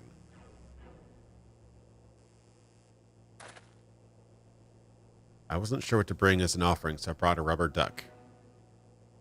I've had it since I was a kid. I used to take it to school in my pocket, and the other kids would point at my pants. Hell, it's chewy enough, and it tastes like my bathwater. Eddie should love it. It's not very stinky, though, is it? What's your point? I couldn't think of an offering to bring Eddie until I remembered this dead bippy I found under the wind chute. It must have been under that wind chute for a while because it's partially mummified. Look at its tongue. It's not very chewy, though, is it? Well, no, but look at its tongue. Wait till the guy with the piece of string sees this. Okay. Somebody liked this joke quite a bit. Found Viston 3-beam. Oh, is that a new gun? Yeah, there we go. From bad to poor. Move it up in the world. I was lucky. I barely even saw that.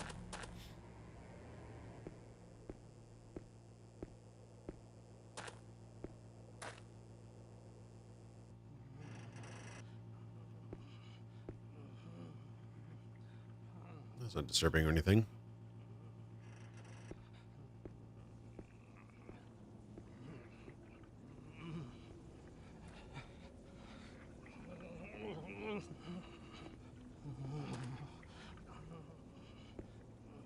This is so weird. Gnash them snappers, kid. I got a sock that eats like a meal. Outstanding. Most excellent. This putrid, unwashed, pus-soaked, blood-crusty sock was fermenting around a gangrenous stump of a foot for 8.5 months. This is the chewiest, smelliest sock you'll ever have the luck to nosh on. And you're just a short Q&A away from sucking this baby dry. Sir, we're all impressed by the sock, but there are rules here, procedures. Wait your turn. Hey, behind the yellow line. You hear me? Get your butt back there. You can't just barge in without a number, sir. You have to wait outside. No. Let him ask. Let him ask. I'm trying to sneak into the Mistech tunnels, but someone's bolted a methadone doorboard to the entrance. Happen to know an easy way around it?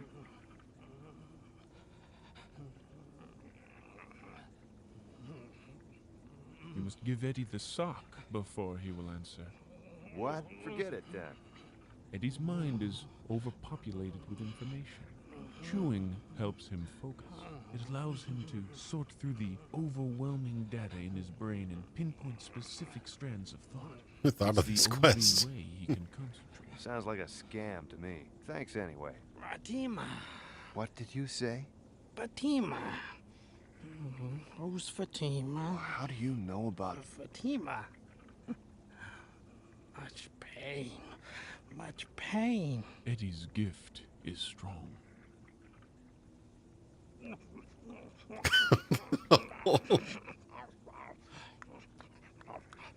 Doylord has secret about brother. Very secret. Incriminating. You found dirt on his brother, huh? So you suggest blackmailing my way into the caves? Blackmail, unnecessary secret, unnecessary knowledge of brother is enough. Well, I guess, if you say so. Trust in Eddie will not misguide you. Okay, people, okay. Can we wrap this up, please? Eddie's got a lot of subjects left to see today, and we're way behind schedule. Hey, quit pushing, Punky. I'm history. Thanks for the help, Eddie. Don't go changing. What a weird idea. For pageantry. Next!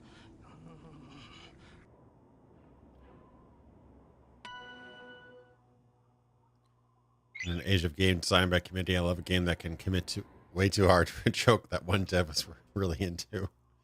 Yeah, I'm assuming most of the stuff was probably it's probably Tom Hall. He seems to have a kind of interesting sense of humor.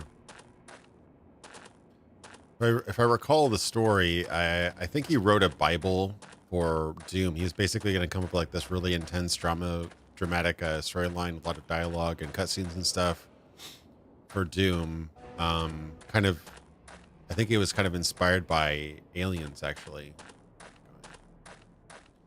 But in the end, I think it was John Carmack who said basically, like, what was his famous line? Is like, which is funny considering there's later games, but story in video games are like story in porn. Nobody wants it or whatever. He said it better than that, but yeah, that was his kind of infamous line. Games have obviously changed their tune around that, but at the time, they made the judgment call to not really give Doom much of a story. So I think Tom was a little bit I heard he was a little bit disappointed by that because he put a lot of effort into the world building and story and characters and stuff that was all basically thrown out. It was all just basically put as like maybe background data at best. I think most of the story was actually just trashed, I think. Would have been interesting to see if Doom was actually became a not going that way. If Doom was like a story focused game, that'd be very strange, wouldn't it? But yeah, Tom Hall, he seems to have a interesting sense of humor. He's done some indie games recently, like adventure games, I think, right? Yeah, if I can only remember how to get to that other area.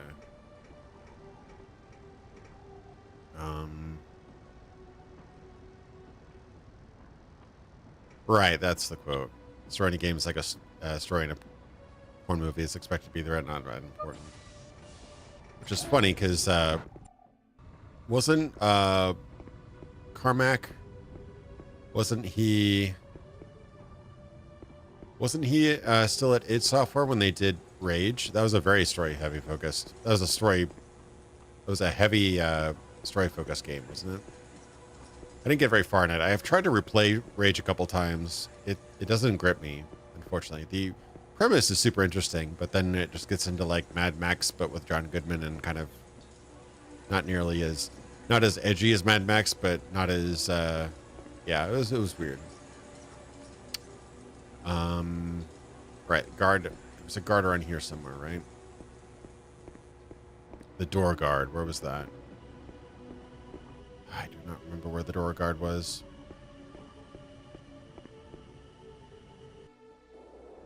It wasn't here, was it?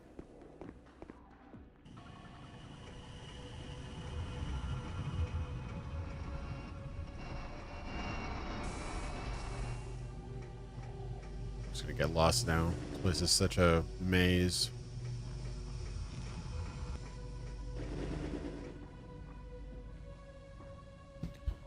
All right. This is the place I tailed that guy. I thought it was around here, but I could be wrong. Hello, I'm Betsy. May I help you? Can you lay right on that? Are you sure? Does it please you to believe that? Please go on. You like to think so, do you not? Being a bit negative. Okay.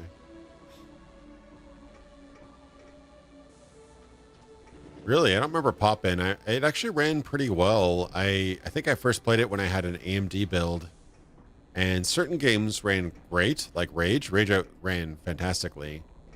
I remember playing PlanetSide 2. PlanetSide was just garbage in a, you know, like absolute hot garbage on an AMD system. If you ever played PlanetSide 2, you'll know what I'm talking about. But yeah, that did not run well on my computer. I tried running it at minimum settings at 640 by 480, and it still just chugged. Completely unplayable. Didn't have a great AMD card, but knowing that I could play other games just fine, I knew it was some sort of just lack of optimization somewhere. I'm gonna have to probably find that little robot. Oh, it looks like somebody jacked the elevator, but I could reconnect some of the wires and fix it. Can I fix it? Blue, green, and red wire. Which two should I connect? Blue and green? Blue and red? Okay. It's not really high stakes for that puzzle, I guess. Nope.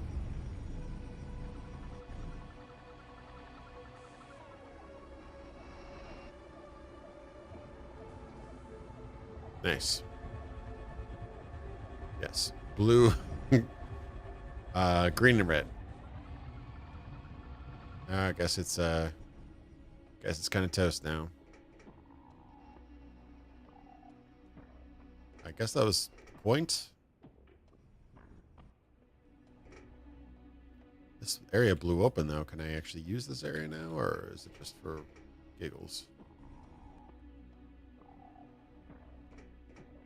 Seems like I should be able to do something. Okay. Well, so much for that. Just gonna blow up again. Did it? I exploded it. Look at that. I exploded it back into repair. It's fixed now. Look at that. It was a binary option. It didn't set it didn't set to off or on or whatever. It just toggled it. So I exploded it again, and now the wall's fixed. I wonder. So now if I do that again, if I do green and red, no, doesn't count. That's funny.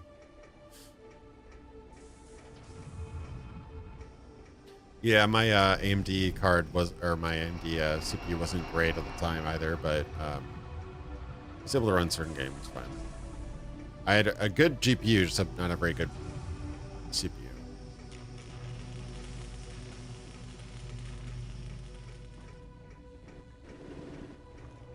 I have no idea where the door guy was. I'm going in circles now.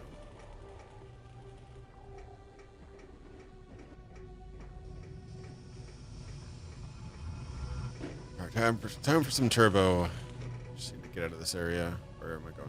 Oh, I can't get out of this area, right? Because that was the elevator or something. So where do I go now?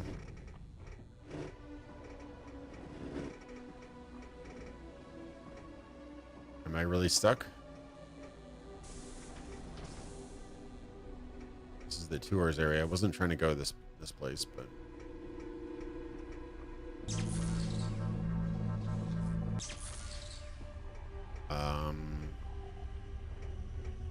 All shuttles to Center Station are currently departing from the south platform. don't really want to be here. I want to go back.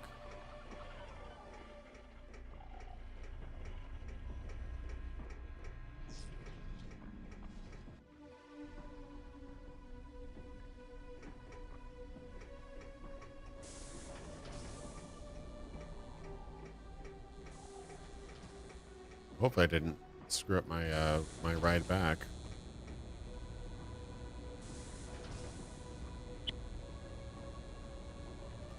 Few choices up and down. Large and roomy. Is this the busted elevator? This might be the busted elevator. Could be.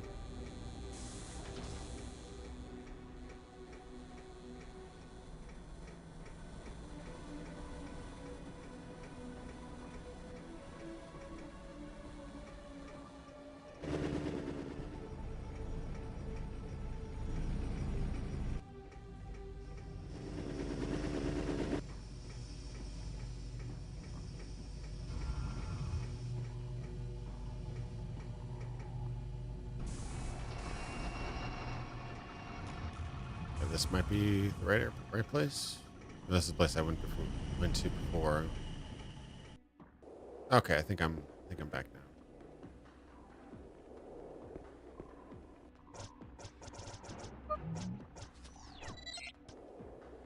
All right, should be back.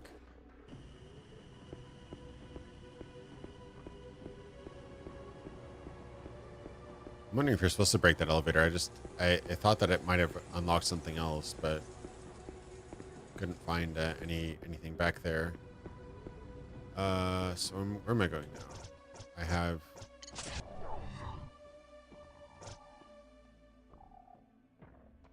Eddie asks about the guard. Says ask the guard about you know. Where was the guard though? I don't remember where the guard was. Right, it was near the. It was right around the. It was right around the theater, I think, over here. I think it was just some area I hadn't really gone to, right?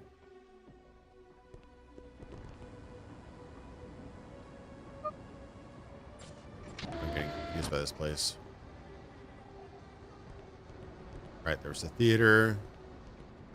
Building 5. Wasn't Building 5. It was...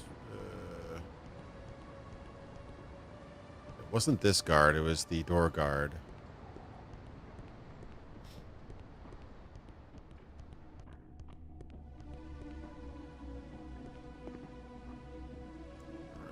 I think. Yeah, it's here. Okay, cool. Hello, guard. So you have knowledge of my brother? I do not know how you came to know of him, but you put me in an awkward position.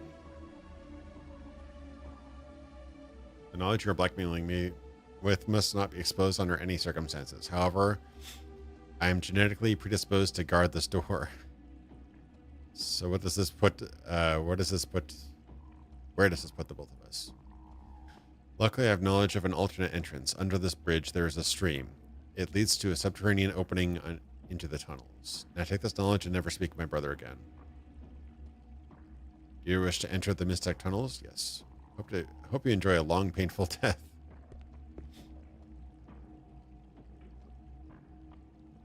Warning. You never even got what he knew about his brother. D, E, and F will commence in 15 seconds. Barely see anything. Please keep area. You can only see my screen. Like, it looks pretty good on the stream. It is so dark on my screen. Great. Transition complete. I'm actually having to look at my other streaming screen just to be able to see anything. This is so dark.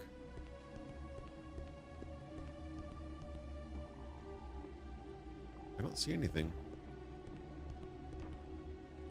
So was I hoodwinked? Was I the shenanigans? It's almost pitch black on the stream itself too, but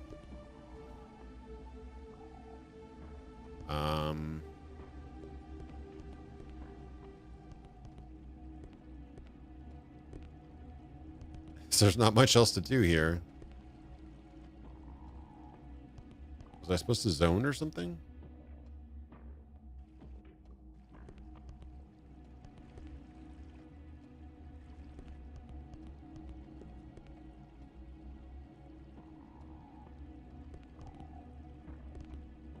Yeah. I feel like this is a mistake. Or this is a bug or something. There really isn't anything else I can do down here. Am I screwed? Chat, is this real? Am I screwed? There's this little pillar here. I can't get out. I can't get on the other side of it. I can't climb anything. There's two grates. There's this grate over here, or not a grate, but like portcullis, bars, whatever. I'm clicking the walls. There's nothing else over here.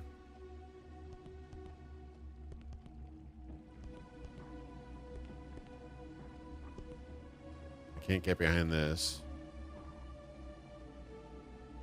Yeah, I think I'm screwed or something. Was this supposed to zone? It feels like this. I was supposed to zone here. I'll try reloading. How far back was that? That was my latest save.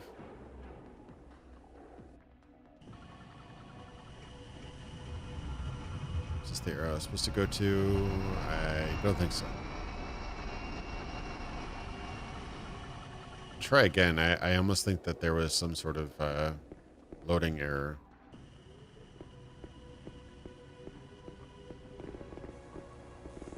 All right, let's try to get to where I'm going.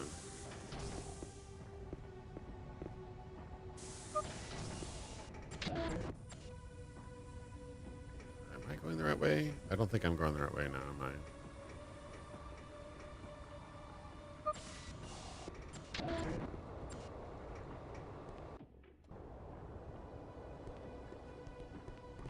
No, this is the other place now. I'm going the wrong way.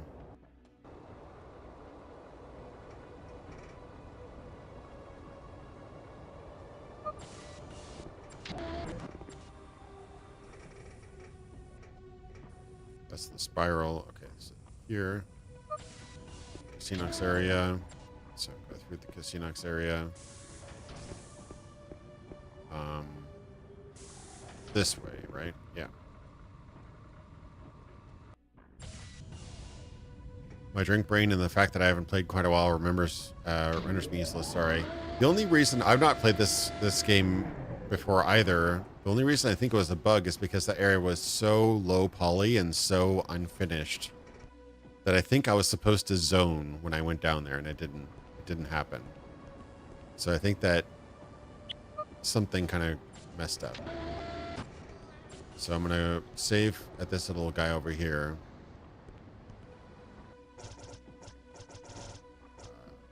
Sure. And was it down this route? I think left. I want to say. Yeah. All right.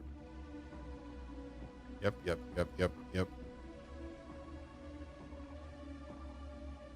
So I jump over. I think it's supposed to fade out and zone when I go down there instead of me landing in that area.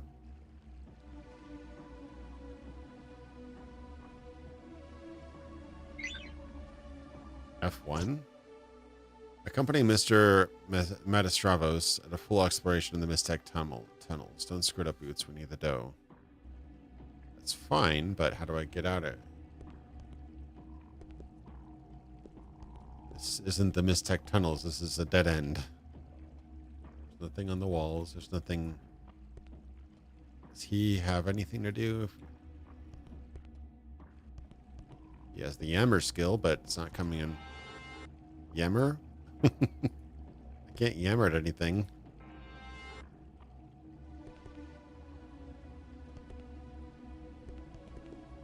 Warning. Yeah. Transition major of plate section C, D, E, and F will commence in 15 seconds. Is this supposed to be like a trick, or is this bugged? Please keep area do not know. clear. The district of South Anachronox is not liable for injury or death resulting from plate transitions. Stand by. There's nothing on the walls. There's no doors. This is complete blackness here. Transition There's complete. something beyond here, but I can't use it.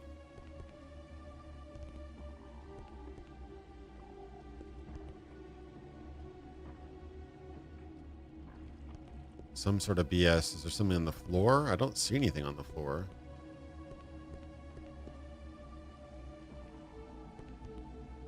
Yeah, this doesn't seem right. Like, I've been stuck a couple times before, but this is a very, very small and limited area. I don't know what else I could do. I'm clicking incessantly.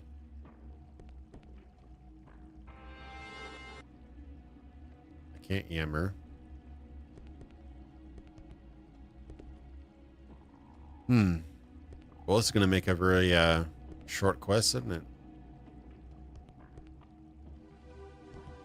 Yeah, my setup's complicated enough. I can't really swap to a walkthrough very easily, but I might have to.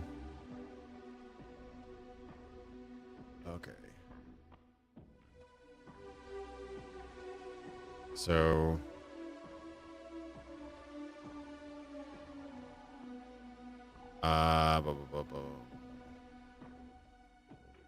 so Anachronox walk.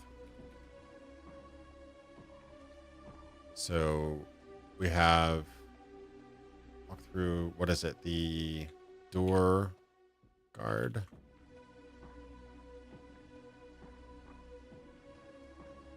Door guard. That's not what I wanted to.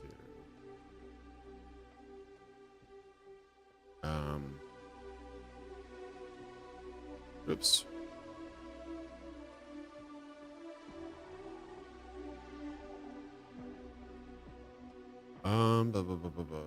Center station.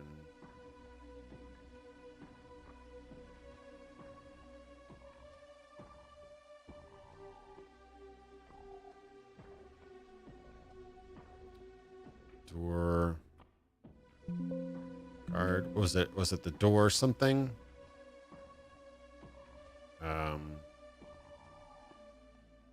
Tunnels, mines, Mystic tunnels.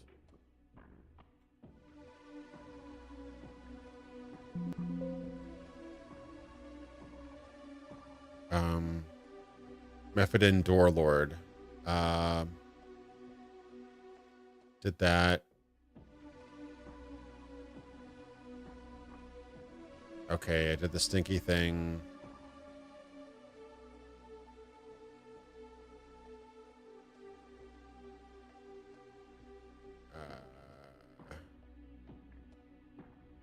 Subquest. Door Lord.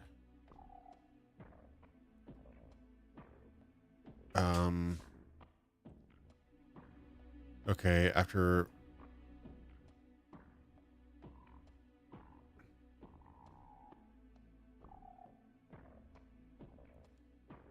F1 to view your new task, accompany Mr. Metrovos. Okay.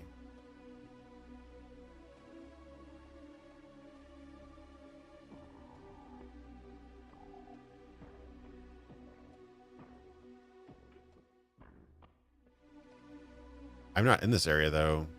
At least the entrance that Fidin Doorlord is guarding.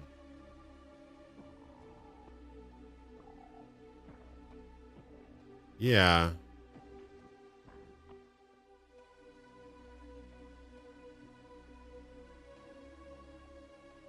That's much later. They're the Doorlord's brother. And now it just says that I...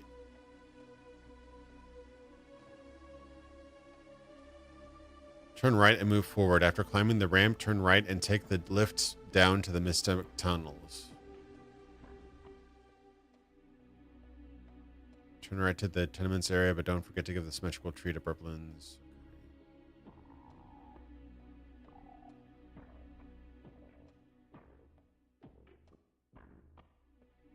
You jump down to the floor below.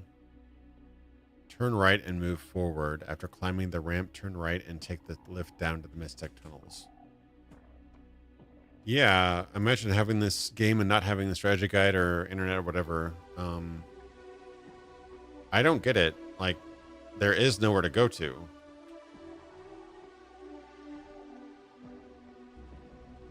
So I drop down here. There's practically nowhere to go to. This is just a flat wall. Turn right and then go to the tunnels. I've already... Is there like a no clip or something? I swear, like I'm supposed to be able to get through this door or something. I don't know if why. I don't think it should be closed. I wonder if it's a frame rate issue.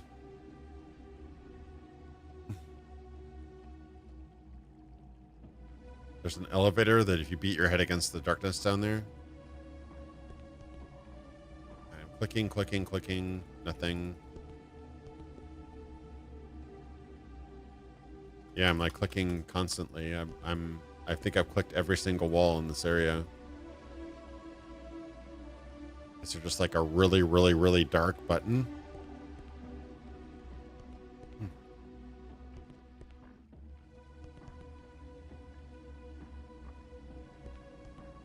So confused.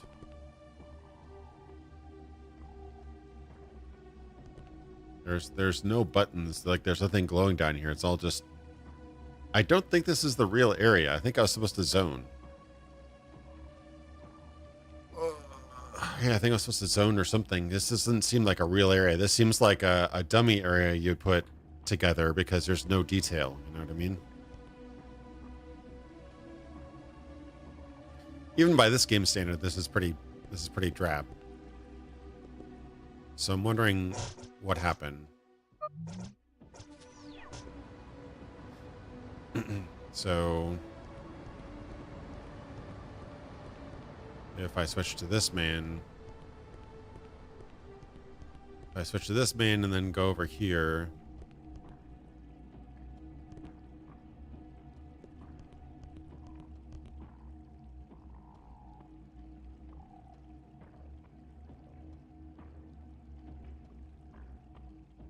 Okay, yada, yada, yada, yada, yada. Okay.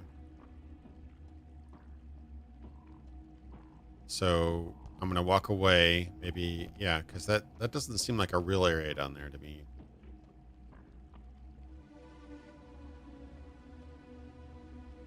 All right. So let's jump down again. Maybe now that I've kind of like broken the chain, I walked away from him and then I jumped down again. No, I don't see anything. Everything's okay. So this is forward. Forward.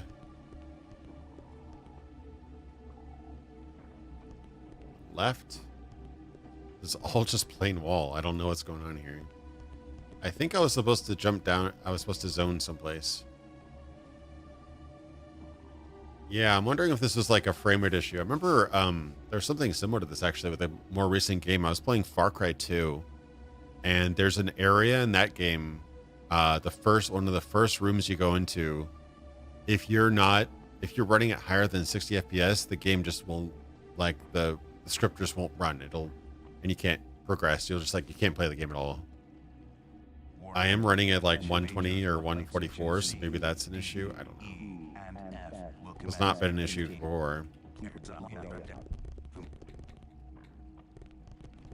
Just trying to see if there's anything. I'm fast forwarding now, but yeah, it's not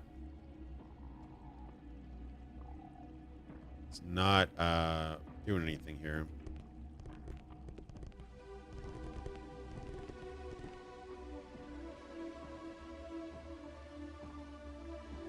I went the wrong way. How did I go the wrong way? I went to the door lord. He says, or is that me saying that I want him to like? That seems like a pretty rough. Wait, did I load the right one?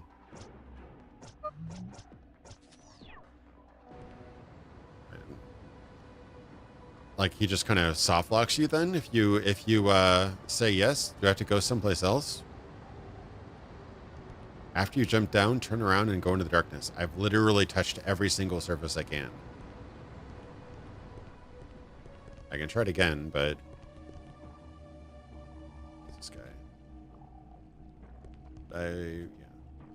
Okay. Your brother, yada yada yada. Great. Yep. Yes.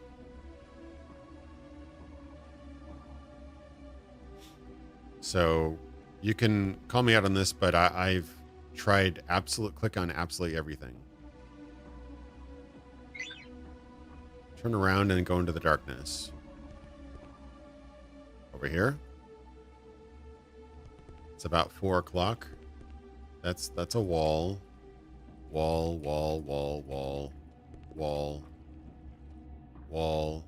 Right side, that's another wall. Grate. Can't go through the grate. Wall. Rock. Little crevice behind the rock. Can't get through that. Rock. There's a little shadow behind the rock. Rock. Wall. Little pipe thing. Wall. Can't go through the wall. Can't get through the wall. Can't get through the wall. And then now we're back at the grate again. There's 2 sides that have grates, and I can't get through either one of them, so I don't know what to do. Am I supposed to pick lock this? No. I can't pick lock it. I wasn't able to yammer at anything.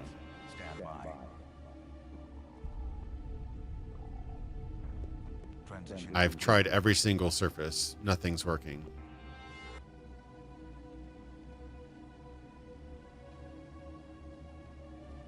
Where I said pipe thing? That was here.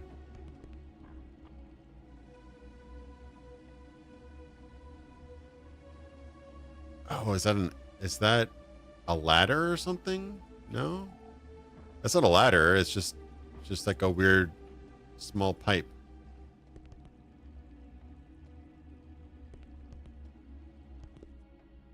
Wait.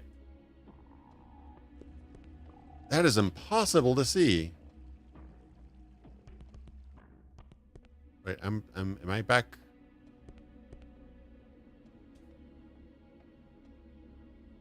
This game's too dark. I could not see anything. I walked around that area like 5 times. I swear to God, I tried every single surface of that room. That was complete blackness. And it was a tiny little crevice too. I still can't see anything.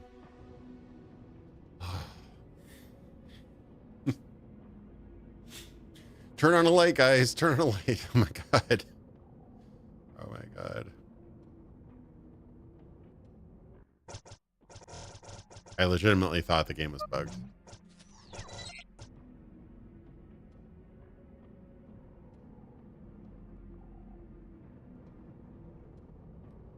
Well, yeah, I mean, here's the problem, though. I'm running it in windowed mode. I have the gamma maxed. It doesn't do anything. This is the gamma maxed. This is the gamma at the lowest setting. It's exactly the same. I would turn the gamma up if I could.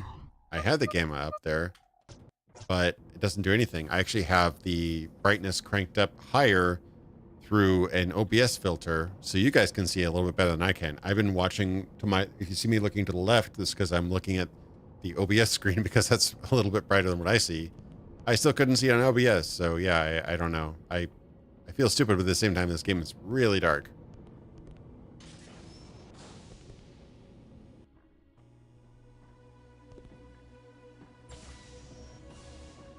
Oh, another card. No, thank you. Oh, really? Okay. So if you go outside through the door again, you have to do this whole thing again. Okay. Well, at least I know the invisible, whatever the hell this was. I can't even find it now. That is a bit ridiculous. It feels like it feels like an Easter egg. So what's this then? No, that's back where I came out. Yeah, I'm gonna do that. Yeah, I mean, with a CRT, you could have probably done it. And the game might actually work in full screen, but I cannot stream this game on full screen. I tried it. That's why my first stream was so late, is that the game would not display in OBS. It can't be captured. I don't know why.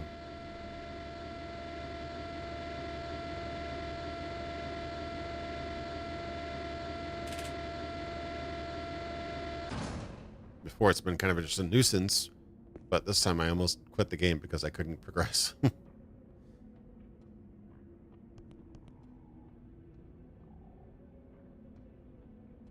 Oh, little lizard thing.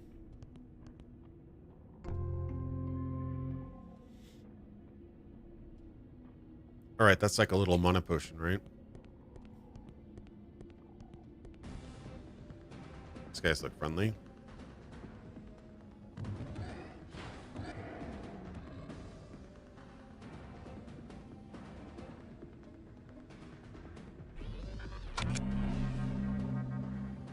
Okay.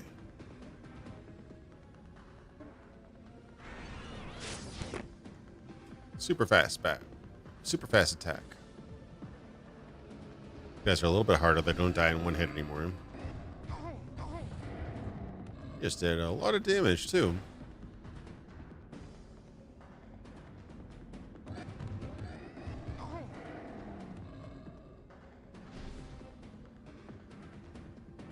don't remember which one I attacked. You're alive. Good news. Yep. I am alive.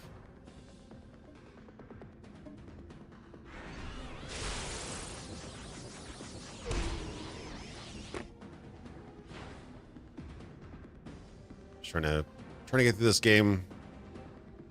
It's kind of part research, part fun, part research for my next video.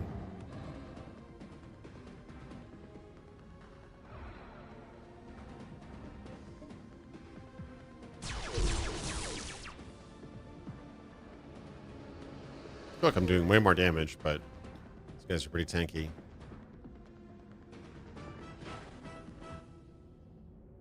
I like the idea of the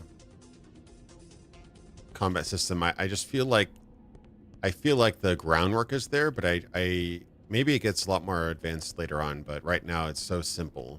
It's so simple, and it's there's not enough movement square in nodes or whatever, so you have to kind of basically just stay put.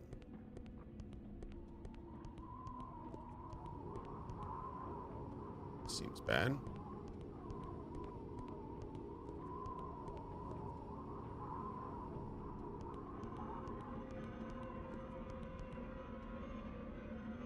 Another one of those little weird things.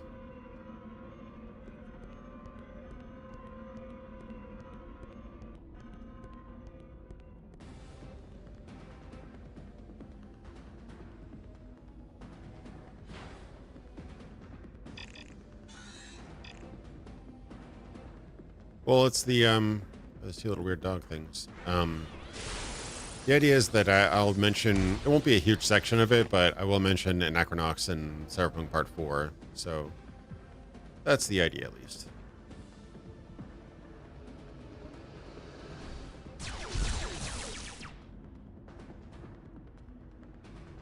I got an upgrade. It works pretty well, actually.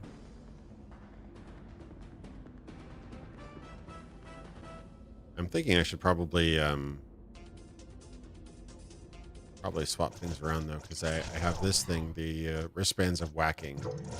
But I'm assuming since he's the melee guy, he should probably wear that.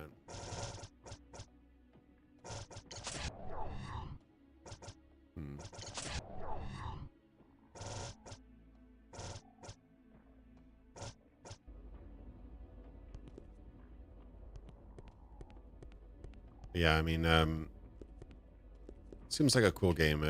I haven't really been doing kind of one-off reviews much anymore. Those can kind of be good. They can do great sometimes. It's a complete crapshoot. Like some of my most successful games have been just one-off, sort of obscure games. Some of them have been just like complete failures. So it's hard to say. It's hard to say which videos are going to do well or not.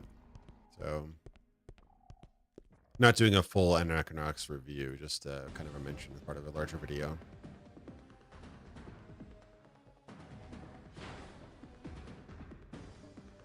It's a lot of guys.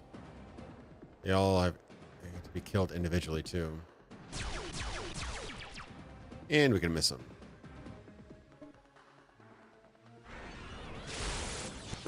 It's just going to be a more annoying battle than anything.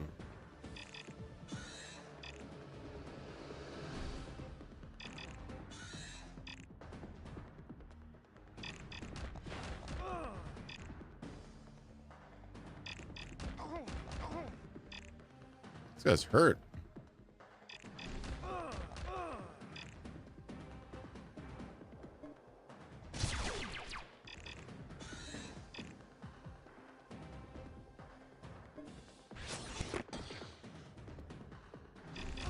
All right, kill me. Just do it quickly, okay?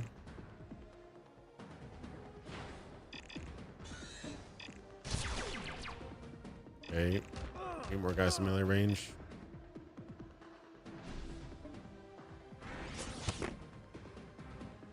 All right.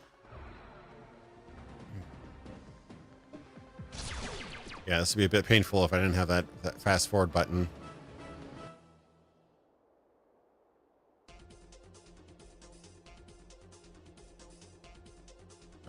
The endless gamble of the attention economy and automatic promotion. Thanks for putting up with with it to bring us cool videos. Yeah, no problem. Been putting off the cyberpunk series for a while. I was already kind of burning out by episode 3, but I finished that despite my burnout, and then did a bunch of other videos. Some did well, some did very, very poorly.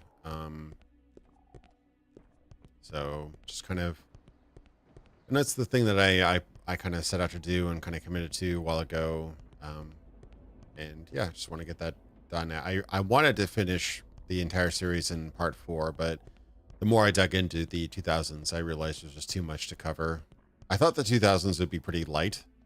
It is kind of, but it's not nothing. Like there's still a lot to cover in 2000s. You got Deus Ex, Deus Ex 2. You got Neocron, Uplink, Minority Report, Matrix sequels. You want to go even further, you've got more obscure stuff like Imposter, which is another PKD adaptation. And then you've got a bunch of like, I'm not even really getting into the books that much. I could get into Altered Carbon. I might wait for the TV show to get into Altered Carbon, but I know the book series was around earlier than that. Oh, mole rats. Somehow we become Fallout.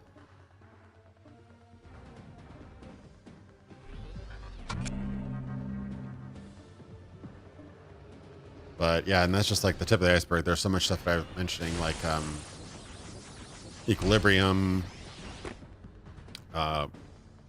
Hacker or Dot Hacker, Dot Hack, I should say. Technolese,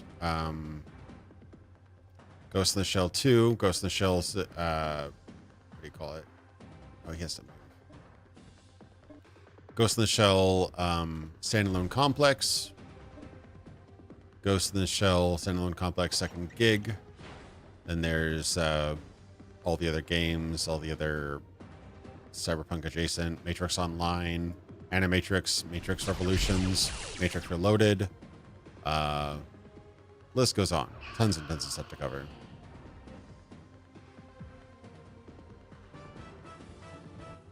I just thought my nostalgic gland might actually explode like an appendix. I played it for the first time the other day. I didn't do a whole lot of it, but I got the groove of it. I was able to hack in and, you know, crack passwords and stuff. It's a cool idea. I never got into what was that? Something Cowboy or some other hacker game recently that I was interested in.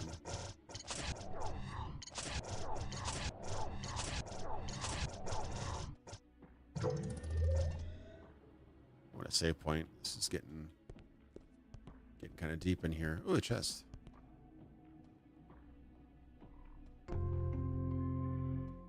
Yeah, Neocron was an MMO. That one might be a little bit tough. I think somebody has done a fan server for Neocron, but getting that, no, they did a no, I think there was a fan server for Neocron, so I might be able to play a little bit of it just to get a rough idea. MMOs are always the ugliest things to try to get footage for, because even if you get real footage, you get a bunch of really, really ugly like usernames and all this other crap and damage numbers and stuff, and there's almost never good stock like B-roll footage online to use either. And I always like to, even if I use somebody else's footage, I always like to play the game just to get a rough idea. But some games are just so hard to get it to play nowadays. Like Matrix Online has been down since what, 2007, 2008, something like that. I forget when they shut it down. It started in 2005. It was up for a few years. I'm going in circles. But I do want to get some good footage of Neocron and Matrix Online. I believe there's a fan server of Matrix Online, so I should be able to get that myself. Hoping that I can do the same thing with Neocron. There was also a few releases of Neocron. There was like expansions / sequels, so... But, yeah. Yeah, I actually have Anarchy Online on my list as well.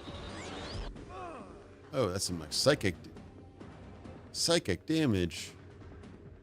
Emotional damage. Oh god, I'm confused. No.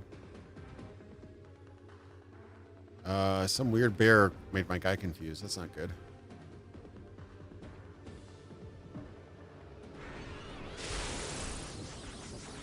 Yeah, I actually played Anarchy Online way back in the day. It was fun, but man, it had some issues on launch. If you remember, it had like, I don't know if it had servers, but like everybody was on the same instance. So you go into a town, you just basically your computer would just die because there were so many people in there. You get like 1 or 2 frame rate, frames per second in some of these areas.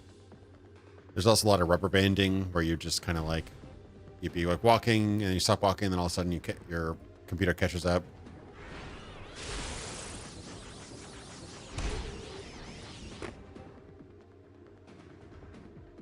Should be dead now, right? Okay. But yeah, no, it had some cool vibes. I'm trying to remember so many other games I have on my list. I know I have a few more.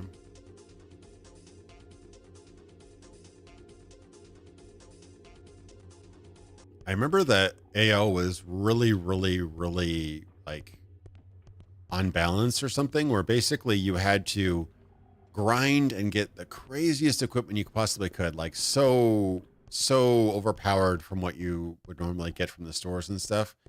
And but it was so high powered to be able to, do groups and quests and stuff like that and raids that the equipment was so over your level that you had to then get people to buff you just to be able to equip it. So every time you died, you had to pay people to buff you again so that you could equip all your gear, because otherwise you just couldn't equip it. And that was like the minimum gear you could, the minimum level like equipment you needed to be able to do some of these quests and stuff. I remember that was just a really frustrating aspect. I know not all, I think EverQuest had a similar problem as well, but I remember AO had that in particular. Just, it was rough, like just not having enough stats or level. It wasn't level bound, it was stat bound. I remember that. You didn't have the stats to wear the equipment you would need to be able to do some of this stuff. So yeah, from a gameplay perspective, it was rough. I did like the setting though. Oh, that looks like an item. Oh, another gun. Cool. Wait, piston spike head. Oh, that's another staff. Okay. Hey, there we go. That's fun. Faces of Mankind. I did not. There's a couple other kind of interesting games. Like there's Project Snowblind, which was long story short, Deus Ex 3 didn't happen. Ironstorm Dallas was closed shortly after Daikatana, and then Ironstorm Austin was around because they were still doing Deus Ex and stuff. Deus Ex 3 did not get off the ground. Deep Deadly Shadows I don't think was as successful as they wanted it to be. and their studio was being shut down. So IDOS had to they wanted to continue the Deus Ex series, and they contracted, I think, Crystal Dynamics. I want to say Crystal Dynamics was working on essentially Deus Ex 3 or Deus Ex Clans, I think it was going to be called, but that didn't work out, and they ended up just kind of turning their game into what became Project Snowblind. Project Snowblind is the mutant redheaded stepchild of Deus Ex, basically. It was supposed to be Deus Ex 3, didn't end up being Deus Ex 3, basically. But that's kind of an interesting thing. It's very different. Similar gameplay ideas, but different story-wise and everything. And then there's a couple other Deus Ex kind of wannabes. There's some Eurojank games. There's a couple kind of cool point-and-click adventure games, too. But a good mix. I'd probably say this episode's going to be probably like 50% games, probably 50-60% games, 30% movies, and like 20% shows and anime. That's my estimation.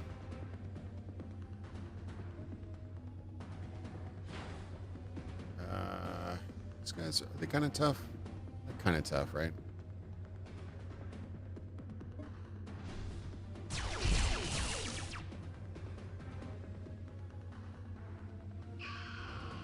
Yeah. Around that time, that was around the time I was actually playing MMOs. I haven't played MMOs for a while. It's such a time sink, but I enjoyed Anarchy Online for a bit. But I ended up moving on. I played a little bit of Asheron's Call.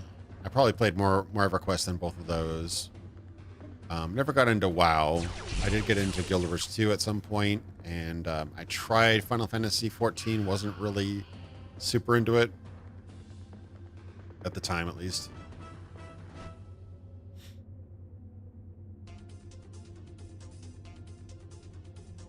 I've been playing like MMO lights. Like you can technically argue that, you know, Path of Exile has got sort of an online multiplayer element. You can kind of argue that Destiny had that too, but it wasn't really. I don't consider those MMOs really.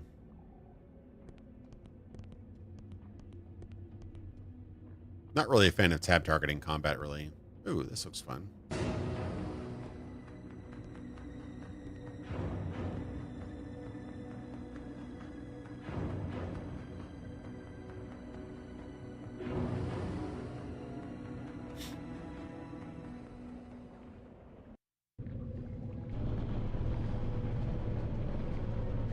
Hot take, the NG Resonance chatbot is the best character in the Deus Ex series. Oh god, I didn't realize I was in control here. Ow, ow, ow. Sister, I did not expect to have like a... Okay. I did not realize I was in a... It's gonna be like a weird kind of racing game. The tough thing is figuring out what your limits are. Like, you can't really tell what your maximum left and right position are, really. NG Resonance, no, not the best. I'd say, like, conversation wise, I think that the conversations with what's his name, the pilot, pretty cool in Deus Ex 1. Conversations with the AI in Deus Ex 1 were very kind of enlightening. I can't remember his name, but the guy you work with in Deus Ex Human Revolution had some good dialogue too. I can't remember his name. Not Seraph, the guy who worked for Seraph. Really bad at names right now.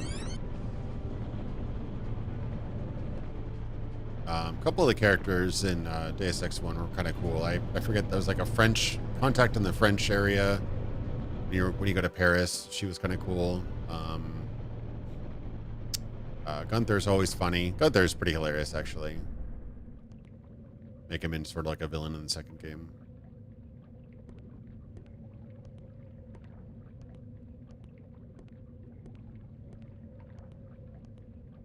Yeah, I played months back in the day. I played internet mods are kind of like hit or miss. They were extremely unbalanced and would add like Smurfs and dragons as playable races and stuff. It was kind of a difficult to get a consistent experience out of those. But I played a lot of Major Mud as well. Major Mud was probably, I'd like to think Major Mud was probably like the sort of gold standard of muds. Somebody can correct me on that maybe, but that was the one we played the most. Mods were tough too. They were pretty brutal. Like you had lives that you can consume. You drop all your equipment when you died.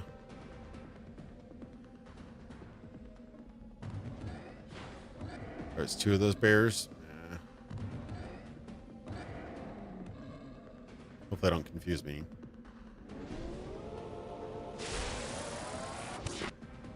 The sound effect's different, I think, right? Okay, he's dead. Major Mud's pretty great. They also add a lot of content updates and stuff to that too. They added whole areas. There was just a lot of cool ideas. Like that was way before EverQuest and any of that kind of stuff. So they had like an evil town. So like if you did enough evil actions and your alignment went down, you would actually get attacked by the guards. So you'd have to go to the evil town where you wouldn't be attacked by the guards. But if you could also just, there was like a town that you could actually just be attacked in because of thugs and stuff like that. I remember that. Scripting really killed muds though. Scripting is awful. I mean, I understand because the games are grindy, but yeah, scripting, when you're basically playing, you're programming an AI to play your game, and then that AI was playing on other AIs and it gets stuck in walls, or somebody try to like snipe your, attack, backstab your scripting bot. Like, yeah, it just became a mess. I think it really got rough that way.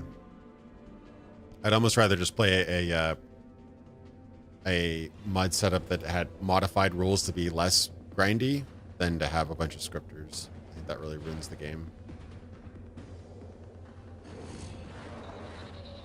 Oh no. Oh no, he's confused.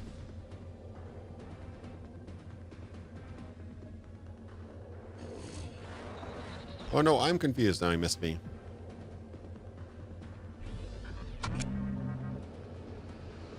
I don't know what that does. I think it's just dizzy or something, right?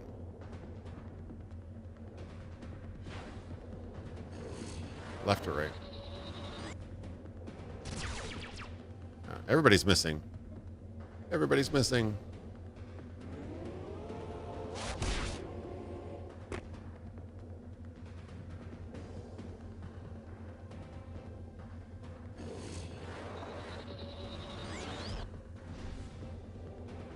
I'll have to play, I've been playing a little bit of Deus Ex Invisible War. That game got trashed a lot worse than it deserved, to be honest. It was not nearly as bad of a game as people made out to be. It was definitely a disappointment after Deus Ex 1 in some cases, but I don't think it's horrible like some people said.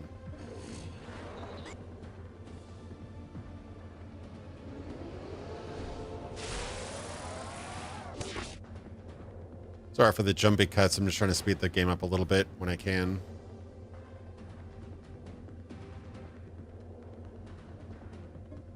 These bugbears are just not going away, are they?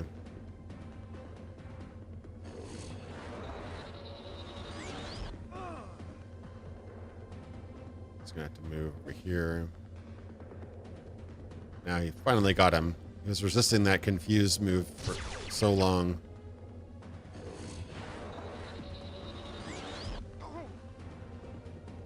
Yeah, I'm a bit of way through my playthrough, most recent playthrough. I'm like, I met the Omar. I stole a bunch of stuff from the Omar. They have a chest, and like the first trader, Omar trader you see has a chest in there. You can like lockpick it and steal a bunch of cool gear.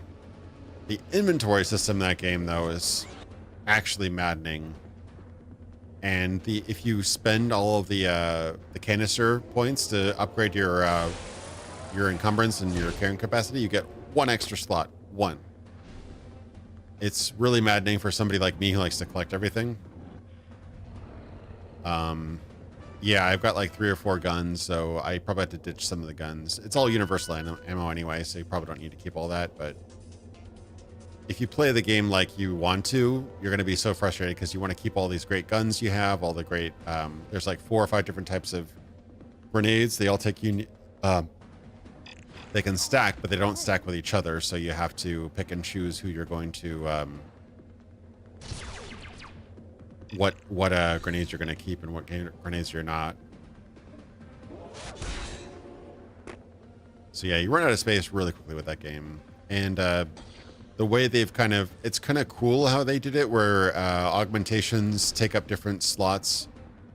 Like some augmentations are like optical augmentations. Some of them are like legs, some of them are body, things like that. But that really railroads you into certain things where you can't have certain combinations of augs. So yeah, a lot of weird decisions. Like creative decisions are really what kind of harmed the game a lot.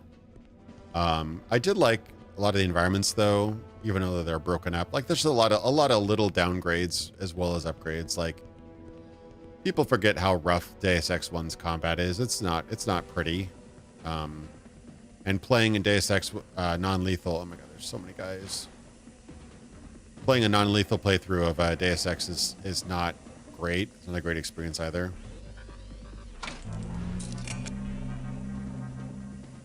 Universal ammo is definitely easily one of the worst decisions. There's like 3 well, I'd say there's 3 major things that harm Deus Ex 2.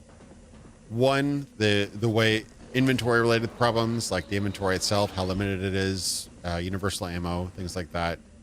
2, the broken up zones. So no zone is like a huge sprawling environment like in Deus Ex 1, because they did that because they made a custom renderer for the game apparently, and that was very heavy. Like they couldn't have too many normals, they couldn't have too many items in a room, and the fidelity and the detail of the game went up since the first game. But also they were targeting Xbox as lead platform, which is like the elephant in the room. The consoles definitely held the game back. And then the third one was just the weird, less compelling story setting, endings, controversial everything. So kind of a triple whammy with that. And yeah, compared to the first game, is disappointing, but I don't think it was a train wreck as some people say.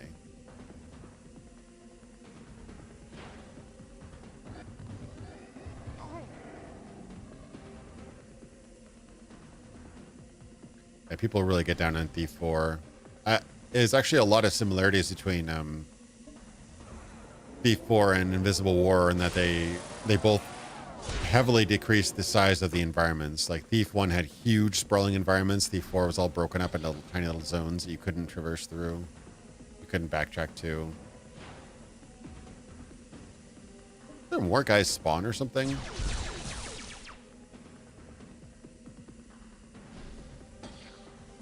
Luckily, we're so over leveled because we had to do so much backtracking that they're not really hurting us that much.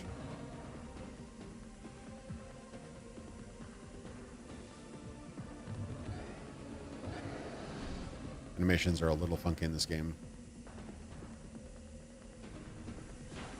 So he has to move. Okay.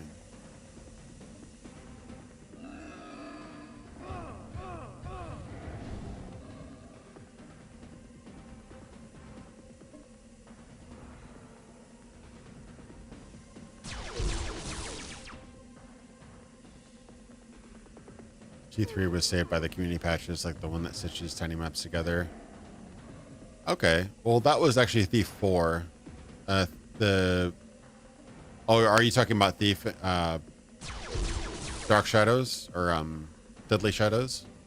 I didn't know that that one had the same issues. I've actually not played Deadly Shadows. I missed that one. But yeah, you can fix it. It's just it takes an incredible amount of community work, and that's the thing. As much as I've modded games, I've played games with community patches and things like that. You can't say that the game's great after the community has fixed all its problems. Like that's the problem. Like the vast majority of players are not going to get that experience for the longest time, we couldn't even have any sort of mods, regardless of how curated they are on consoles. So like the idea of like, oh, mods made Skyrim playable is like, well, tell that to Xbox 360 users. You know, they couldn't do any of that stuff. They got the vanilla experience or nothing. So I don't think giving undue praise to games, and I'm probably critical about that because, for example, the official release and even the patches and stuff of Vampire the Masquerade Bloodlines was nigh unplayable. I got soft locked in that game before I was able to get the community patches. That game was pretty rough. This looks interesting. Is there another hidden mystery cave somewhere that I'm missing?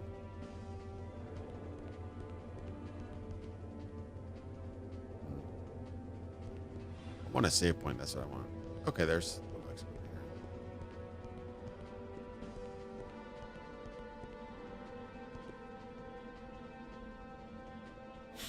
Oh, really? I didn't play enough of Outer Worlds to run into that issue, but yeah, unfortunately, the hype cycle of that game really, like, it came and it went. It was...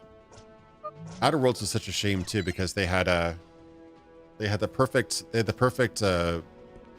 hype cycle.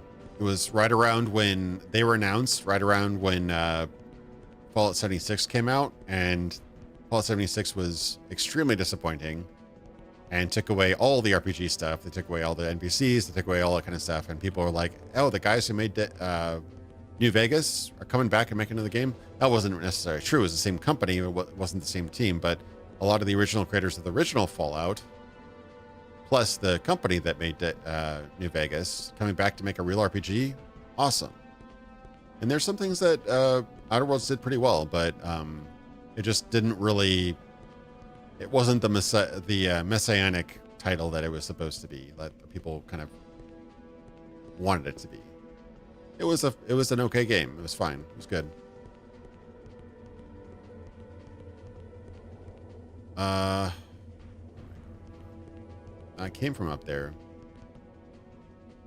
Level design in this game is a little confusing, I gotta say. So I went into this little hole, but there's nothing else back there. There's these... Yeah, like I'm saving here, but what is... Oh, there's another exit over here. The darkness, man. The darkness. No, there isn't. What? What? I can't move any further. What's going on? These are lit strangely, but I think that might just be a lighting quirk. I can't go any further this way.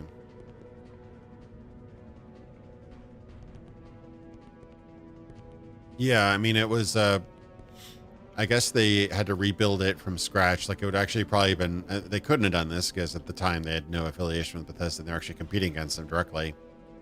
But it would have probably been better for them if they were able to build off of the shitty proto creation engine from New Vegas, just kind of build off of that and clean it up and make it more visually compelling. But I think they did Unreal Engine or whatever for that game.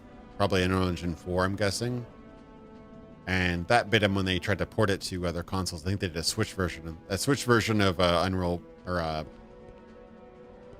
what is this guy? The Switch version of Outer Worlds is notoriously bad.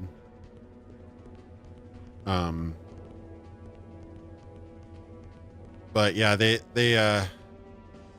probably had to basically take a shooter and add a little bits of other RPG stuff into it. And it's not to excuse them. In their case, they had a good chunk of time and a decent budget, I believe. I think they were... was that a Private Division game? Private Division is not a huge publisher, but it is basically a middle market publisher that's owned by 2K. So I don't know how much they give for production, but it's not nothing. And they're not a small company.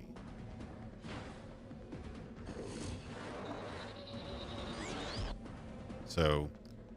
Yeah, there's a lot of things they could have done or couldn't have done. It might be that now that they have all the tech and everything in place, that Outer Worlds 2 might be way, way better. Could be. I know that there's some other just creative issues too, like writing and stuff wasn't as good. but it's tough. I mean, every single time you have to rebuild like a game from scratch, you got all that tech burden, and then you have, you know, on top of that, making an interesting story and interesting gameplay that doesn't feel like every other game. And every single game that comes out that's really good automatically makes every future game worse, basically. Like every time you raise the bar, future games, which would have been perfectly fine 5-10 years before, are now kind of garbage. And then there's the constant, like, it's a constant battle royale where like the graphics, the bar for graphics is rising. So where you could used to be able to get away with having the same texture across all the walls like this and having a couple little polys here for rocks, this wouldn't fly anymore. You'd have to have way more detail than this in any modern game. So yeah, it's tough, and game dev gets harder. It gets easier to get into every year, but it gets harder to compete every year because there's more games every year, and there's also a higher standard for almost everything. Higher standard for controls, higher standard for sound production, you know, audio quality, higher standard for graphics, higher standard for animations, higher standard for resolutions. And then the higher resolution and the higher frame rate that everything runs at, it makes things more obvious. So like if you took this game, for example, and ran it at like 640 by 480 or whatever, it would actually look probably a lot better. But running it at 4K, you'd notice a lot more problems. So it's all part and parcel of game design. Starfield will be great any day now, yeah. That was just a weird issue in that whoever was inside of the, like, I don't even know if technically if there was necessarily, like, the technical director had to build the game, but essentially the technical director is building what the design team wanted. So not to say that everything is Emil's fault, but Emil was in charge of the story and the design. He was the design director and the writing director, whatever you call that. He had 2 director positions in that game. So if you had a problem with the story, it was ultimately his fault and his direction of the writers. And if you had problems with the way that the game was meant to be, like, as far as I could tell, the very little I played of Starfield, it wasn't a very bad like game technically. It just was never designed to do the things that people wanted to do. That's my very, very shallow or very, very not deep analysis of the game, is that it wasn't designed to be the game that people wanted. People wanted a seamless space sim where they could do all these things and adventure through all these great worlds and stuff like that. What it was designed to be was is basically Skyrim with extra loading screens.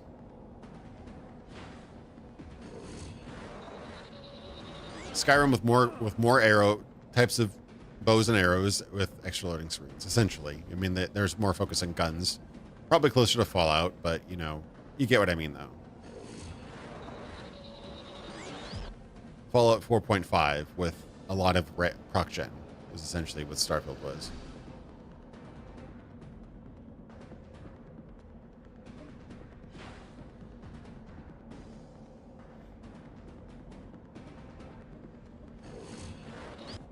Guys like to confuse you, don't they?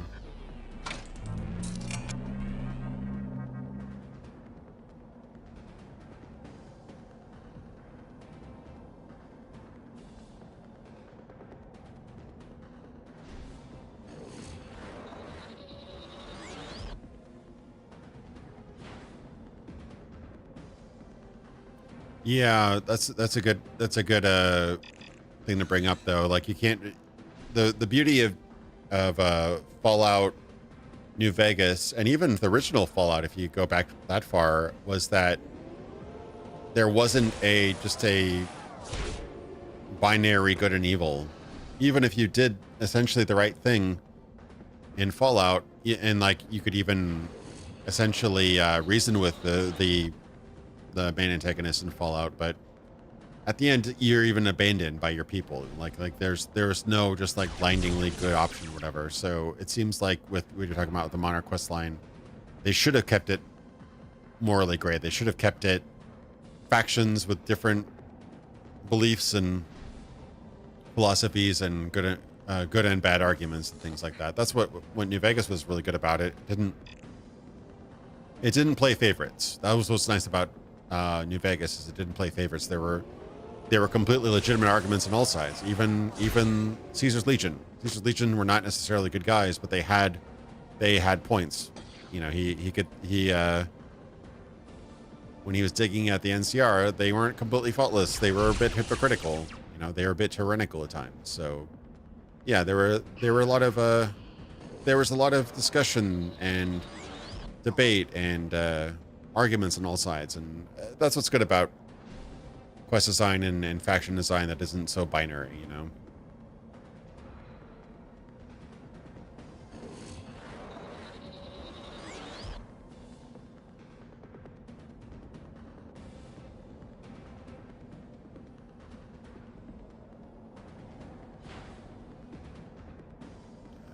I don't even know who I've been wailing on this whole time. The comment's definitely better, but it does drag on. It doesn't feel like I have as many choices as I'd like to. It's got to get a little closer. I like the idea of the movement system more than I like the movement system, I'll say.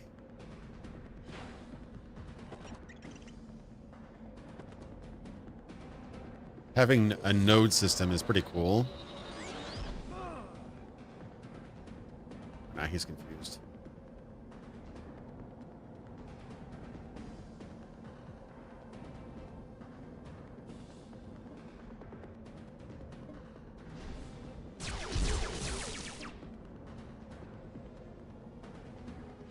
Yeah, no, it's not easy making a deep RPG like that. Like, I don't think there could have been pretty much any other variables that could have happened. And New Vegas, for New Vegas to be as good as it was, like, it had to be that they had all that lore just sitting in a big old design document that Chris Avallone had written years prior. They had to have the Fallout Bible just sitting there waiting to be explored. They had to have one of the best game directors, great RPG game directors, just like running the show, you know, Josh Sawyer. They had to have a really, really hungry, desperate to prove themselves, and very experienced game dev team like Obsidian with the crew that they had at the time to make all that happen. Like every variable had to happen. They had to have a very easy to modify, easy to build large environments with tool set like the Creation Engine, or predecessor to Creation Engine, whatever you want to call it. They had to have all the assets and coding from Fallout 3, like, and even with all that, it was still a crazy 16-month crunch to build that game. Like, take away any of those factors, like you take away Josh Sawyer, take away the Fallout Bible, all that lore and history that was just waiting to be picked up on, that was already written for the canceled Fallout 3. Like, you take away any of that stuff and that game would have been an absolute disaster. It already still was kind of a disaster. It ran very poorly. Like, didn't run that poorly, but there were some pretty major memory leak / save game issues with PS3, technical issues, bugs, crashes. So it wasn't a flawless masterpiece like some people pretend for it to be at all, but it was way better than it had any right to be. Put it that way.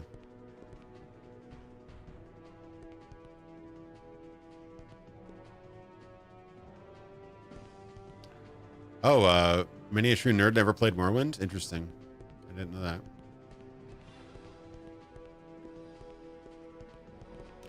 Yeah, Morrowind's a great example of how you can take away a lot of the modern trimmings of a game and make it very interesting.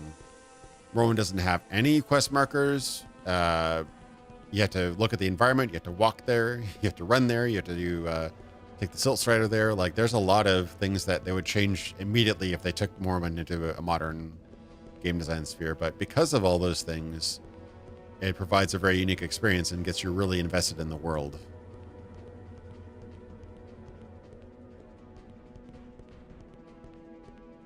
Yeah, I keep on getting Mr. Matty Plays and Miniature Nerd mixed up. I think Miniature Nerd was the guy who insinuated that I want to kill children, which wasn't so cool of him. But as far as I know, Mr. Matterplace is fine. I don't think I have any issue with him.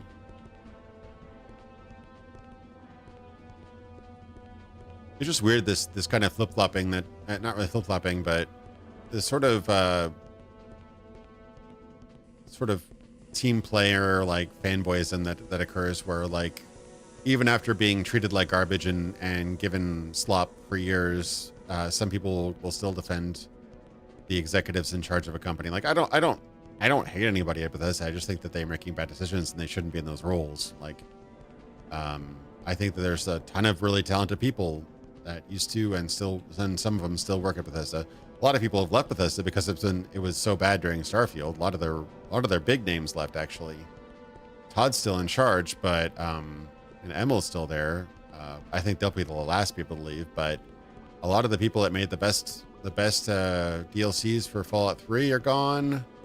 I think does Bruce leave? I know Kyle Coleman left.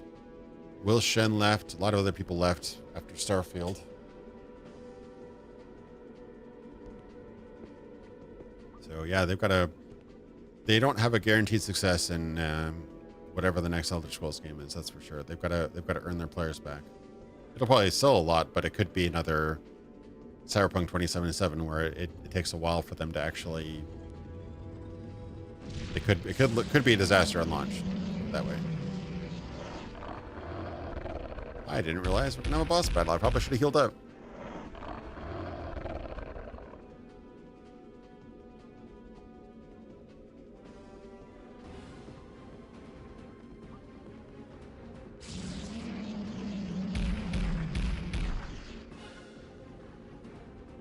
Oh, he's just gonna heal himself just like that, huh? So, fight up my screen on him. I could probably use my bindle bags now. I think that's a good use of bindle bags.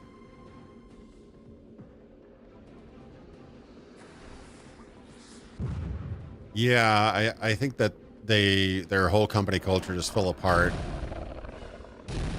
I think people say it's COVID and work from home definitely ruined a lot of things. I guess trying to manage the game, like project manage it over Slack, I guess, was a disaster. Which I can confirm that can be a disaster if you're not very, very organized.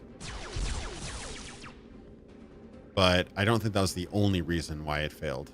But yeah, I think the problems really arose, like, as much as I had problems with Fallout 4 and Fallout 3, Fallout 76 was really kind of like the beginning of the end for them. They really messed up much worse than they ever could. Like, it was the first game. It was their first, like, true failure of a game, I think. I mean, you could argue that the other games in the past, like Redguard and stuff, Redguard didn't sell well, but it wasn't. People didn't hate Bethesda because of Redguard. Fallout 76, like, basically, people were like excommunicated them basically over that. Like, that was a once in a decade disaster kind of thing.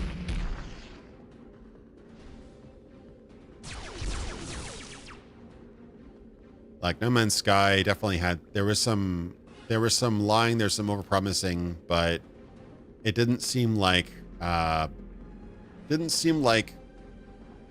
Man's Sky seemed like a less deceit. Like, they were overpromising. There was definitely, they straight up said there was multiplayer and there wasn't. There's no two ways around that. But the deceit, the lying, the misinformation around Fallout 76 was definitely something to behold. Like, that was a colossal failure. And I think that probably hurt them quite a bit. It also, they claimed that, like, every studio worked on it, which probably did more harm than good for their reputation. Yeah, there's so much to talk about that game, but yeah, it's been covered to death. But Fallout 76, and then going from that was like 2018, going from that into the COVID years, lockdowns, work from home, and then trying to get Starfield, their first original game in like 20 years.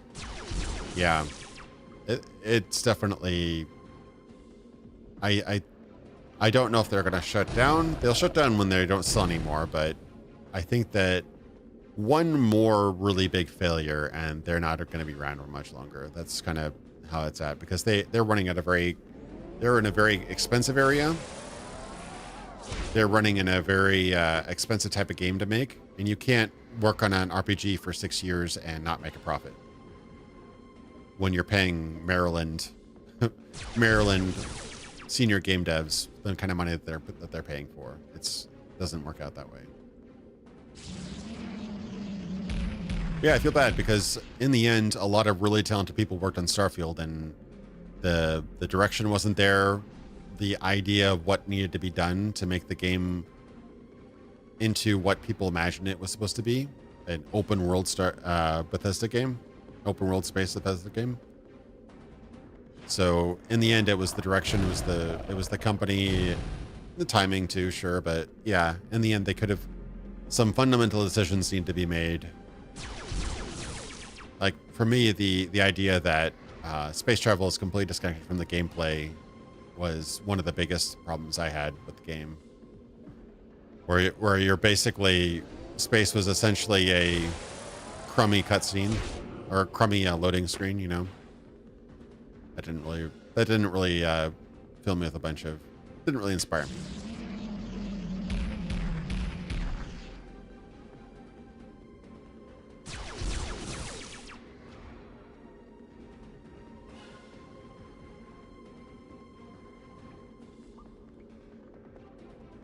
Yeah, I mean, and when you think about it, it's only so long. I mean, Todd Howard's probably not gonna not do many of them. He's either gonna not do many more games, or he's gonna retire, or he's gonna do like a Kojima and start his own studio. I would be very interested to see what he would do with his own studio, because Todd Howard doesn't really have any skills beyond managing. He doesn't, like, he knows how to tell people what to do, but he doesn't know how to do any of those technical skills. So Todd Howard is only as good as the team that he can lead, essentially. Like, I'm not even bashing the guy. He's made very successful games, way more successful games than I'll ever make. But in the end, he's not an artist. He's not he technically is a game designer, but he tells game designers what to do. He tells them to design it better, basically. Like, if you watch any of the interviews with Bruce Smith and stuff like that, he's not saying, here's my GDD, here's this and the other thing. He's telling Bruce Smith to make the game design better. Which leads me to believe that there's almost no actual specialist skill that Todd Howard has other than managing people. And that's even in question now after his last 2 games. So nothing against the guy, but he's only as good as the people underneath him, and the culture and the environment and the overall direction that he provides. So if he doesn't have the team, then his games are not going to be anything like what he had at Bethesda. We've seen that again and again. Like, as soon as you take off all the checks and balances from Kojima and you remove him from Konami, what does he make? He makes a weird artsy game that people play, I guess, and some people liked, but it was not what people necessarily expected from the guy who made MGS2 or MGS3, you know? That's with a lot of money and support behind him. We see a lot of cases where the same designer of your favorite games go on to make their own games, and it wasn't anything like what you liked. So, nice, level up. That was a weird boss. I was half paying attention to him, but it looks like for how much trouble they gave us in the early combat, that boss was actually super underpowered. He telegraphed that he was going to attack one particular square, and then you would attack that square again and again and again, and all you have to do is just move out of the way for that. So yeah, it actually was a little bit too easy. I think they could have ramped that difficulty up on that guy a little bit more.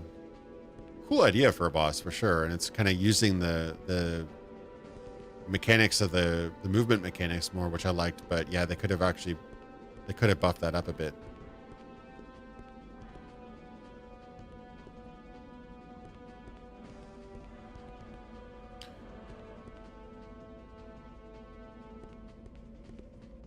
And people like to blame investors and stuff a lot. I don't know. Investors are kind of like a phantom problem. Yeah, there's this sort of thing where like there's some people who just want the money. They'll chase after the thing that makes them money regardless of anything. What the hell is that? Man, what a washout. I busted my knuckles for this? It looks like it's made from Mysterium. The same material Mystech is made from. We've got to get this back to my lab immediately. But forgot what I was talking about, but in the end, like, developers can screw up too, publishers can screw up, individuals can screw up. Boys, losers. Well, Dada. well. If it ain't my favorite butter and egg man. Hey, Dada. Hear you're moving up in the world. Your charm on legs, Crash. Too bad your mouth's smarter than the rest of you. Now your stomach's smart, too. Thanks for the education. I haven't seen you all year, Sylvester. Nice coat. Remind me why I'm keeping you alive. Kill me and you'll never see the money. You're dead. Oh no, that's pocket change compared to my numbers now. Try again. I'm drawing a blank here. Nostalgia. You bring to mind my humble beginnings. One must stay grounded despite one's success. And you, give me the stone. Stone? What stone? Come on, Grumps, give it to him. You don't know who you're dealing with. I know a two-bit thug in a fancy suit when I see one. He'll have to kill me for it. Oh. Betrayal. Thanks much, Sylvester. Whatever this is will look swank in my collection. Boot, schedule a dinner with Mr. Boots for the end of the week. Someplace nice. Not Brebulin. I hate Brebulin. I may be a sentimental old fool, Sly, but if the money isn't mine by dessert, we'll break out the saws.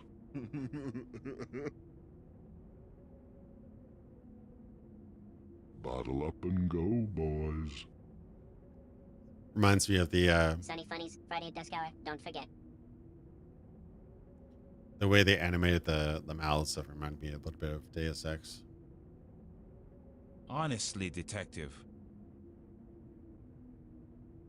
Moron! I'm gonna kill you! That stone was in my hands, and you rolled over for those Goombas without a thought. Look, old man, you hired me to keep you safe. Those guys were gonna dust you. Rubbish. We could have taken those ruffians on easy. You cost me a stone. Stone's bones. It's time to settle up, Cupcake. What? After that? Forget it! Hey, you hired me to keep you safe. You didn't mention anything about that stone, so cough up the birds. Ah, piss. Yeah, very funny. Where's the rest? What rest? That's your fee. $100? This won't even pay my bar tab. Well, then maybe next time you'll pay more attention to your fee up front. I'm not a rich man, Mr. Boots. Take it with a smile or walk. Fine, fine, I'll take it. Wait a minute. You're going? Of course I'm going. This case is closed. Do you have any idea how much money you're walking away from? There's energy dormant in every slag of Mystech. If we figure out a way to activate it, we'll never have to worry about money again. What do you need me for? Weren't you mad at me a second ago? Well, I don't need you in particular. But you've got a flair for fighting, and everyone else I know is dead. What you need is a change of venue. When we come back, you'll have enough money to pay off your debt and start a new life. I'm listening. Planet Sunder. There's a brilliant scientist there who's thinking along the same lines I am. If I knock heads with her, we might just pull this off and make a bundle. Okay, I'll take the case, as long as the egghead doesn't get a cut. Sold. And I want more than $100. You'll get plenty more.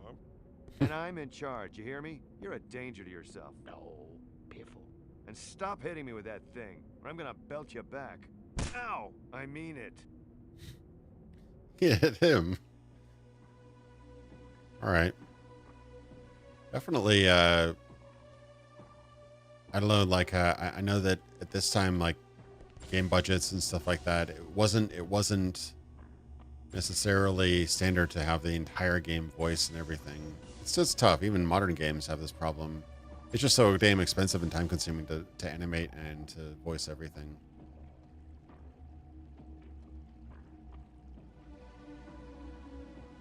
So, anyway, it's getting kind of late. I should probably head off and have dinner, but made some progress. Got stuck a couple times. Had a breakdown.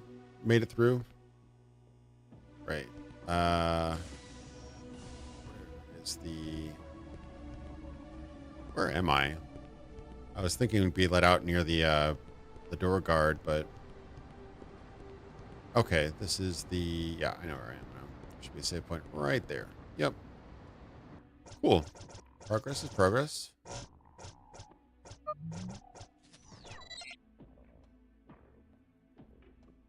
As someone who technically qualifies as an investor, we learn to make money or we go broke. Not judging them, just point out the games that big business are big business now, and there's money to be made. From a business perspective, you can pump resources and talent into engaging world building, or you can focus on making a refined experience that most will enjoy well enough. Yeah. I totally agree with you. I mean, you got to make money. People say, oh, well, you know, just ignore money, just make the games you want. It's like, okay, well, you're going to live on the street and not pay your internet bill, and you can't make games anymore. Like, you do have to make a living. You do actually have to survive. And to be frank, like, just getting into game dev myself, like, there are so many aspects to game design. Like, I'm okay at a few things. I can do audio engineering. I can do graphic design, UI, a little bit of 3D texture work, things like that. But there's so many jobs. Like, I don't know much about animation. I don't know much about rigging. So getting a full game, especially a 3D game, out nowadays is a tremendous effort. And doing it all yourself is, you have to be like a super genius, or you have to hire people that are specialists. And that costs money because they got to live, they got to eat, they got to pay their rent and everything. So I understand completely that you got to make a living. So I'm not living the pipe dream that, oh, it should all be done for art, because you got to make a successful game, or else people won't be able to live. People won't be able to stay working on your game.